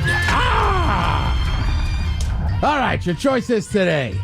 You got old Seth Meyers. You got the Jimmys. Kimmel and Fallon. Stephen Colbert. Or Ted Smith. Is it Ted or is it late night? It is right there. The time these guys have teams of talented writers help them come up with monologues each and every night. It is up to you to determine, is this an actual late night joke and from whom, or could it be a The Ted Smith original? In science news, there's a new study that says cats did not appear domesticated animals in Europe until about 2,000 years ago, thanks to Roman soldiers bringing them back to Europe. So now your boyfriend's an expert on cats as well. Seth Meyers. Ted Smith. Smith. Not bad. Yeah, there's that whole I'm on thing fire. about guys knowing about the Roman Empire. Like, doesn't everybody? Do you like indoor plumbing, honey? That's a strong go-to. Yeah. Learned about the Romans. You got to flush them a toilet. It's up there with the wheel. The long-awaited Season 5 of Stranger Things is finally here. Over the weekend, though, it actually crashed Netflix. It was so popular that Netflix showed a message that just said, please stop watching. Foul. Yeah, Fallon. Yeah, it's foul. The long-awaited 5th season of Stranger Things is officially here. Great. Yep, over the weekend, though, it actually crashed Netflix. Ooh. Yeah, it was so popular, Netflix showed this message, said, please stop watching. Hurricane season just ended. For the first time in 10 years, not a single one made landfall in the U.S. Even the hurricanes were like, I think they're dealing with enough. Fallon. Foul. Fallon. Hurricane season just ended, and for the first time in 10 years, not a single one made landfall in the U.S. Even the hurricanes were like, I think they're dealing with enough right now. So last night in the Monday Night Football game, which wasn't much of a game. Nope. There was a very interesting thing where the Giants kicker went to kick, was it a field goal? Field goal, I believe, yes. Right. So you can't see it, but what you'll hear is just Troy Aikman's reaction to it, because basically he just his plant foot's down, and when he goes to kick through, his foot just gets stuck in the turf. 47-yard try now by Younghoe Koo, and he stumbled. I don't think I've ever seen that. Looked like he just stubbed his foot right into the turf. Whoops. Damn. Troy just keeps laughing. I guess that goes down as a miss. I don't know. He never touched the ball. I said a miss, but it's not a miss because he never touched the football. Bill Perfect. You guys ready for a geeky kicker talk? Well, real quick, I will say, sometimes I watch the Manning cast on ESPN2. Yeah. So I believe Eli Manning is a part owner of Gotham FC, the women's soccer team that won a title. Yeah. So they have on one of their star players, and she just kind of starts laughing like, oh, like his plant foot's there. Right. Well, the holder kind of could not get the ball down. All right. He's so also wearing white gloves. I used to hold, so I know a little bit about this. Right? All right. He's got a spot that he's going to put that down on. For whatever reason, when he caught the ball, it started leaning more into him than it should have. So there's a timing aspect. That guy starts before, but at the same time he catches it. So when he's going up there, he's got 3 steps that he knows how to take it. That left foot has got to be right beside the football or a little bit behind it. Think of it like a golf swing. So when that guy messed up, he stuttered. And he stuck his foot in the ground because he did not want to kick that ball where it was, or his hand. So if he was a little bit more fluid. So you're saying this was intentional on his I'm part? saying that he tried to stop because the holder had not put the ball in the right place yet. All right, but he was waiting to see for a the second. Mannings brought this up, and she was a professional soccer player, and she was like, she started laughing. She was like, why does the ball move? Like, just swing through. I've never seen anybody just stop. Yeah, ever. No, I've never seen it. it. And that is the question they ask. And usually, have you seen this before? Right. Usually they'll stop before they get there. Sure, like, but the foot stays elevated a little bit. That's my issue, right? He put down his plant leg and looked like he was going to swing through. Yeah, It it just looked came like he out was swinging. short. Right. Yep. I don't know. It might have looked worse if he tried to just kind of kick it, but No, it looked like he ended up kicking the ground. That was my impression. right. Yeah. I mean, can't you teach him just kick through? He just playing on the ball, being there. He just did what he did. I've never seen that before. I don't know. I mean, I would have kicked the dude's hand. Something. I mean, it's happened to me before. I've had my hand kicked. I just think it he doesn't missed. feel great, but I think he just missed too. Yeah, that's it. He kicked the ground. Laces out, Dan. or at least get the ball upright. Some people like it leaned in, but not that much. Yeah. Let's see. Simon Cowell. We know him from a lot of things, most famously American Idol. Yep. So over the years, basically, like they're saying, he's kind of famous for being a jerk. He was that guy on American Idol, vaulted him to instant fame. Simon describes himself in those days as being basically a D. All right. Yeah. He's older now. He's wiser. He's a dad. And frankly, he's sorry. He says, quote, I did realize I'd probably gone too far. I didn't particularly like audition days because they were long and boring. I would get fed up. He goes, and of course, out of the hundreds of nice comments, what are they going to use? They're going to use me in a bad mood. I get that. What can I say? I'm sorry. But he also says, I'm not proud of it, but let's put it this way. But then again, the upside is it made me really popular. It made him really popular, but also you were honest with people. Well, you've been saying about reality TV, too. I mean, look, they're going to take the clips they want to take. Of course. Of the people and saying what they're going to say. So they're going to make him out to be that guy. Yeah. Even if he is partially that guy or completely that guy, they're going to make it so it seems worse. Yeah, but it worked for him. Right. And I give him credit. He's like, yeah, it was a little harsh. Like, they did edit it, but also I liked it. He's like, it helped me get super famous. I do feel a little bad. I was probably a little harsh on some of those kids. But I mean, look at, who was the one kid? The Asian kid from Stanford. Shebang. William Hung. William Hung, right? Like, you still could name check him. And he was just that famous from the bad ones. Yeah, that's true. You know what I mean? He's probably more famous than what? How many of them do we know to be? Carrie Underwood? Was she Carrie Underwood, American Idol or she's something right. else? Daughtry. Kelly Clarkson. Kelly Clarkson, I'm obviously. trying to think, like, how many do I know? When you say Ruben their name, I know Studdard. they're from American Idol. But you're right. You say William Hung. I'm like, I know exactly who that is. But you just don't see a ton about Ruben anymore. Well, and I think there's a lot of famous singers that probably tried out that we didn't hear about. Probably. Now, wasn't he also a judge on the British version of this before this? Or did he just come over and create the show? In other words, I thought he was on in England for a little while, wasn't he? Yeah, I think he was. I think he was on. Bless you. I think he was on the original. Yeah, get the other one out. I think he was on the original one, and then came over with the show. Okay. But again, so I'm assuming he was even more brutal then. Randy Jackson, we had no idea who he was. Nobody did. Paula Abdul, you knew, but Right. she had been out of the spotlight for a while. little What was in? It was in Chic. What was the band Randy Jackson was in? Crap. Hold on. He I thought it was up. Chic or somebody like that. I want to say actually played. Was it Journey for a while? I know it sounds ridiculous. Yeah. Not, but I He's think not. He wasn't a household name until he did the show. Correct. Dog. Right. And American Idol is, just a monster. That and Who Survivor. was the original host of American Idol? Because it was not Ryan Seacrest. Who was the guy? There was two of them. Did they have two? Was Seacrest one of the two? Yeah. Correct. All right. And then that 'Cause guy he's done well left from after frickin' American Idol. Right. That guy left after the first season. Oh, he's got to be hating life. There's a joke about him, just like anything. For real? Just like Oliver on the Brady Bunch or whatever. Well, Oliver sucked. I know, or jumping the Sorry. shark. You know what I'm saying? Like this was the guy that just. But wasn't for it some his reason- decision? Yes, that's what I mean. Yeah. Frankly, I think he got another offer and was just like, All right. yeah, like, this can't I'm be going that, to the WB. right? It can't be that big of a Hello. Yeah, Sammy. Well, we see it with actors all the time, right? They'll talk about some roles they took Sure. or didn't take, and you're like, man, thank God you took that one. Yeah, but they're still talking to him. I don't even know the name of the guy that hosted it with Seacrest. I feel like his last name started with a D. It sounds But it revived reality television as far as those type of shows go. Like, it used to be back in the day, there was Star Search and all these different things. Yeah. Kind of brought back just the regular talent kind of deal. It's right, and you always had Showtime at the Apollo. They always had Amateur Night as well. But American Idol was the first massive one. And, I think it's the first one you voted. The public could vote, right? Correct. Yeah. Right? Survivor was a big one. And The Voice, I mean, look, The Voice is a monster too, right? There's a lot of people on that show. But a Masked Singer. Right? I mean, there's... But American Idol, and I mean, every time you think it's kind of gone away, it shows back up somewhere else. I think they know their exact audience. Like, this is how much we spend to do it. This is exactly how many people we're going to reach. Be done. Wonder how Paula Abdul's doing now.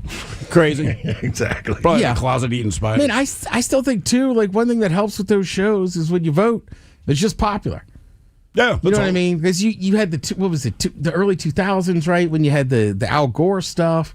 And they're going to electoral college. Yeah. Who's got popular vote, this and that. At least with American Idol, it's cut and dry. Yeah. Whoever gets the most popular votes, they win. They did a hell of a job going around the country, trying people out, so you knew it was legit. I mean, they did it in Seattle, so you know this is not like a state. Yes, the best are going to get up there. Maybe the better ones are going to get up there, but for real, this is not some kind of... Well, even that story I tell about giving Kelly Clarkson serving her backstage, so you got to keep in mind. A meatball, it sounds right. dirty. It was a meatball. They took that thing on tour, and that was the arena in D.C., and I mean, that thing was sold out. And they went all around the country and did it. That's why a lot of people didn't like it because then you got locked into these contracts. And look, there's always going to be bad stuff there, right? Of course. When you look at Shark Tank, some of the offers are good, but my buddy, his company almost went on there. And then when they saw what they're going to take, he's like, I don't know if percentage-wise that's worth it. Sure. So there's that downside, but it does propel you into a superstardom. Now, as you could tell from Carrie Underwood, we were talking about earlier, Kelly Clarkson, obviously some of these people, I mean, I'd put Darcher in there as well. They have real talent and can still keep going. What did you I would tell you Kelly Clarkson? Her first song was A Moment Like This. All right. So, you can have spaghetti with meat sauce or spaghetti with meatballs. And you were serving him. Correct. I was serving backstage. And she said, I'll take spaghetti with meatballs. And as I scooped out the meatball, I said, this meatball's been waiting for a moment like this. Yeah. She just got to put her head down and shook it. Walked away. Yeah. It was, look, I was, you gave it a shot. Hey, man, you got to shoot to make the... Shoot or shoot. Yeah, exactly. You know what I mean? Shoot it. The Kobe was always shooting. Shoot it. But I'm basically the Kobe of serving food backstage. Except that, he was successful. Got to shoot your shot. There's been a lot of talk about that new Diddy documentary that was produced by 50 Cent, which is even funnier. It's on Netflix today if you want to check that out. Thank you, Tim. We appreciate it. You're listening to The Men's Room.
Tonight, a family of 6 agrees that yes, the milk smells bad. But first, the food giant Happy Farms is issuing a major recall of its frozen black bean burritos due to an excessive amount of raffinos and sorbitol. What are raffinos and sorbitol? Raffinos is a naturally occurring carbohydrate that contributes to flatulence. Sorbitol is a carbohydrate that leads to diarrhea. Happy's frozen black bean burritos contain an excessive amount of both. So, say you ate 3 Happy's frozen black bean burritos for lunch. It's unlikely that consuming Happy's frozen black bean burritos will lead to any serious injuries, but you would undoubtedly suffer severe gastrointestinal distress. Severe. Did you eat one of Happy's burritos? I ate 3 Happy's burritos. You ate 3 of the recalled burritos? I did not know they were recalled until you just said something, man. Are you okay? I will be, man. It's a pass. You sure? Yeah. Yeah, man, I'm good. You're sure? Yeah, man. The recall took effect early this morning when... That one sounded bad, Felix. It felt even worse, but I'm okay, man. That was the big one, Playboy. You ate 3 of these burritos? How long ago? Oh, man, maybe 20 minutes ago, man. They didn't taste weird or anything? There were no palatable signs that the burrito might be contaminated? Nope, tasted the same as they always do. And that's part of what led to the black bean burrito recall. Hundreds of customers called the Happy's hotline to complain about stomach cramps, excessive flatulence, and explosive diarrhea. Some people even said that... Sorry, man. Tell you what, Happy's ain't kidding, Playboy. These burritos are doing a number on my gut. Sounds like it. Are you in any pain? Nah, man. The recall includes any of Happy's frozen black bean burritos with a sale-by date. Felix, there is no way your underwear is clean after that fart. I'm not wearing underwear, Playboy. That went straight to the pants. You just defecated in your pants? Just now? Yeah, sorta, man. How does one sort of defecate in their pants? Oh, I definitely pooped myself, Playboy, but not in my pants. Whose pants are you wearing? I'm pretty sure they're your pants, man. I pulled them out of your gym bag. What? Your gym bag, man. There was an extra pair of pants in there, so I grabbed them and put them on before the show. Those are my pants! Felix! Why did you grab my pants in the first place? Oh, you know, man, my stomach started feeling kind of bad after my first burrito, so I changed into your pants, just in case. Just in case what? That. This is unbelievable. Felix! Sorry, Playboy. It's those burritos, man. Which, if you're just joining us, is our top story. Happy Farms is recalling the frozen black bean burritos, warning of potentially severe gastrointestinal distress. Like that. We'll be back in an hour.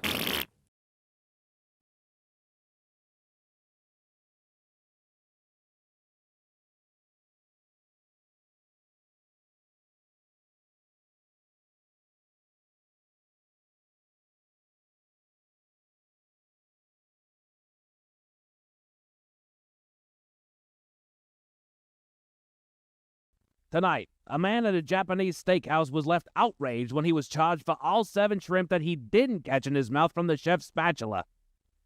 But first, we begin with a story out of Bulgaria.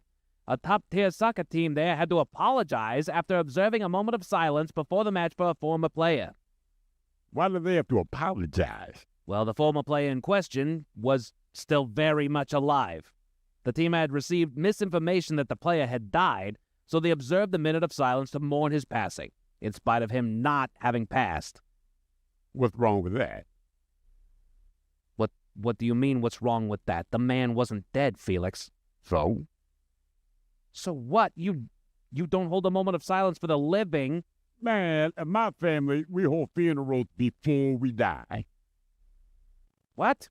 Your family holds funerals before any of you have died? Yeah, man. Makes it more convenient for everyone. You know, we can plan in advance. Hold on. You have funerals for people who are still alive. Yeah. We say our goodbyes in advance. Then go play dominoes or something. Okay, this doesn't make sense, but where is the not dead relative during their own funeral? Well, it depends on the relative, man. There's no set rule where a relative has to be during their funeral? As long as they are alive, no. Of course. They must be alive for the funeral. Yeah, they just can't be at the funeral. Like my Uncle Terrence, man. The day we had the funeral, he went spelunking. Your Uncle Terrence went spelunking while the rest of you held a funeral for him. Yeah.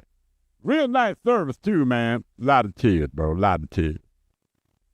That's absolutely ridiculous, Felix. The man was alive. Yeah, sort of, man. What do you mean, sort of alive? Uncle Terrence, he died while he was spelunking. Wait a sec. Your Uncle Terrence died while spelunking during his own funeral? It was crazy, man. We didn't find out until his wake afterwards. You found out at the wake of the man you just had a funeral for that he died for real. That is what I'm telling you, man. Serendipitous. That's the word for it, I suppose. Well, then what do? I mean, you still have to bury the body or whatever tradition you might have. No, man. Burial is expensive, Playboy. Nah, man. Us Foxworthies, we sell the bodies to science. The whole family? You sell your bodies to science after you die? Yeah, man. A lot of scientists very interested in my family. I can see that. We'll be back.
Room returns with Miles and Thrill. Now, let's see what's happening in the real world. All right, here we go. An American in a German museum gets stuck in a giant vagina piece of art.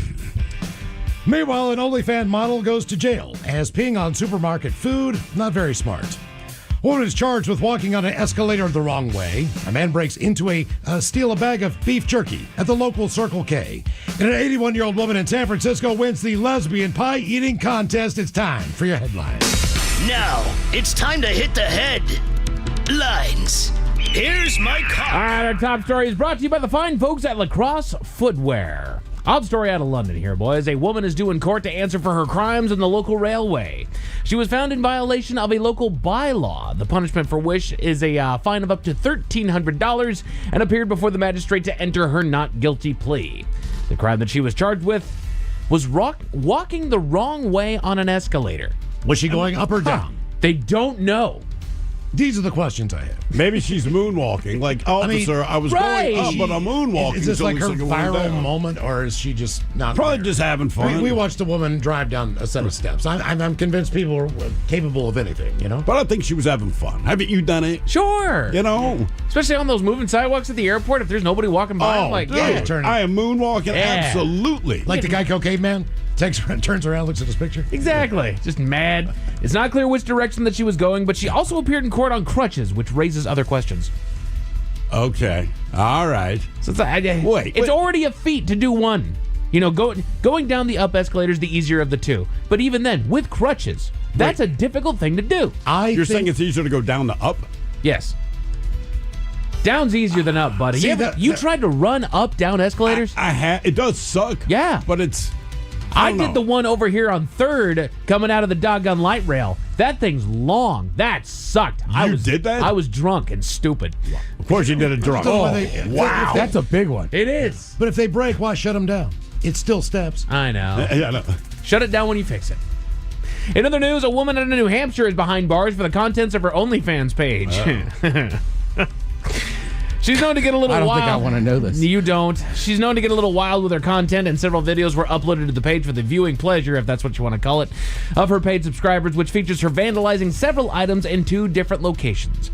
One of the 2 locations is a nearby Marriott, where she took videos relieving herself on various objects throughout the room, and it is not classy at all. And people pay money to see this. There's people with that fetish, man, and she is there to make money off of it. Okay, that's all I'm saying. Obviously, what she's doing is not awesome, but like, no one should pay money for this, but they do, so she is encouraged to do this. No one should is correct. I know. The other is a local grocery store where she ruined thousands of dollars worth of goods using the same tactics.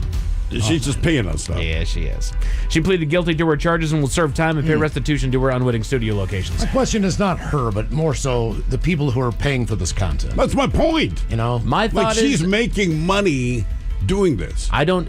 So at least I can understand no rational person would just do that. That's right. With her, not saying it's right, but you go like, I get why you're doing it. It makes the marionette come to life. I get it. They can't explain it. Fine. Is that what that is?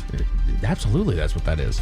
You said that with confidence. All right. No, that is what that is. Oh, really? Yes. Huh. Yes. Okay. Yeah. I don't get it. I know they don't get it. Peter Pan when he peed on Jiminy Cricket. They can't explain it. That's kind of what a fetish is. But That's at the a good same time, point. It's like, damn. And I'm sure they would tell you it's weird too. Yeah. We know it's Right. weird. That's why I don't tell anybody that I'm into this stuff. Never peed on a cricket. Not intentionally. What was that from? I'm not going to ask that. Fun story out of Illinois is a man has a good reason for a break-in. Police responded to an alarm at a local Circle K at 2 in the morning. They arrived to find their man who had busted the door needing to use the bathroom. When they moved in to arrest him, he notified them that they would think that he was crazy when he told them the truth of the situation. And they did. Saying that there was an AI intelligence speaker embedded in his neck. What? Now, that had nothing to do with the break-in. But he needed to use the bathroom and the door was locked. So the voices in his head told him to break through the glass, which, why not? They told you to. He also helped himself to a package of beef jerky and a sweet tea while inside. I let the voices like, hey, grab some beef jerky.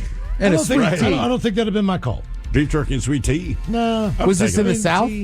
Had to be, right? This Sweet, was salty. Illinois. Oh, God. All right. Okay. I don't know. Sweet tea and a little jerky. South Chicago. Sounds all right. Yeah, I'd be down with I'm that. taking a 6-pack of hams. You're taking a 6-pack of hams? Yes, you bust free. into a Circle K and you're taking a 6-pack of hams? Well, they got it there. It's good. Oh my God. It's not, never mind. I'm not even going to tell that one because we already toasted it. But just in case those stories left a bad taste in your mouth. Thankfully, there's good news. I can't talk. We go to San Francisco where a champion has been crowned. Every year, several participants attend a local event meant to raise visibility to the local lesbian community by holding a simple yet fun pie eating contest. Oh, I saw this. Yeah. So contestants dive face first into cream pies without the use of their hands. But the feature of the story was not the actual winner of the competition. No. But an 80-year-old contestant, an 81-year-old contestant who had been doing this for a while, who stole the show, earning her an honorary, quote, best technique title to take home. Oh. Best technique. I love it. Video of the event was she's shared been on doing it social for a media. long time. She's 81. She is. I mean, the older you get, the better you get it. Right. But at some point, I just feel like it just too much effort. I just ran in there and enjoyed every morsel till I got to the crust. Well, it's probably so few and frequently, Yeah, that's a frequently good that, point. man, if you're going to get in there, you gotta give it your all. Right. I don't care how old you are. You gotta leave a lasting impression. I mean, you seriously, man. You can leave one in the Rolodex with somebody who can really pay attention. Gotta get that call back. That's right. Yeah, right. Gotta have a good enough show Yeah. to where you get a booking next year. At least you can do this. You know what my grandma won? Oh, best technique at the pie eating contest. Yeah. I mean, people must have known. Oh, yeah. Is that a Boston cream? What is it? I'm telling you, Agnes, you should really enter. Oh, man. What's going on in that? Yeah. I don't want to ask. Yeah. Just card out all the old ladies in the old folks home. Yeah, but yeah. I don't want to know. Have fun. Whoever can. Yeah, have fun. Woo! Woo! Men's Room Sports. You've got basketball on CW and NBC and a whole slate of college hoops over on ESPN's affiliates, Big Ten Network, and on True TV. As far as your weather, the gray continues. Partly cloudy and a low of 37 tonight. Tomorrow they're predicting cloudy day with a high of 45. We're in the suck. That's it for your headlines. With that, Mike Hawkins out. Hey, sir, from the Seattle Police Department, big thanks to officers John Huber and Jake Masterson for joining us on the program. Lovely Jolene's coming up in seconds. Yes, indeed. It's all true, but in the meantime, well, we be all about this bitch. So until tomorrow, please do what you do best. And for Aletha's sake, stay beautiful. The Men's Room has been taped before a live studio audience. Wardrobe and makeup provided by Mantastic Limited. This has been a presentation of the Men's Room Radio Network. Oh, man! A Double Flush production. Portions of the following program have been pre-recorded. It's the Big Rock Show with Jolene.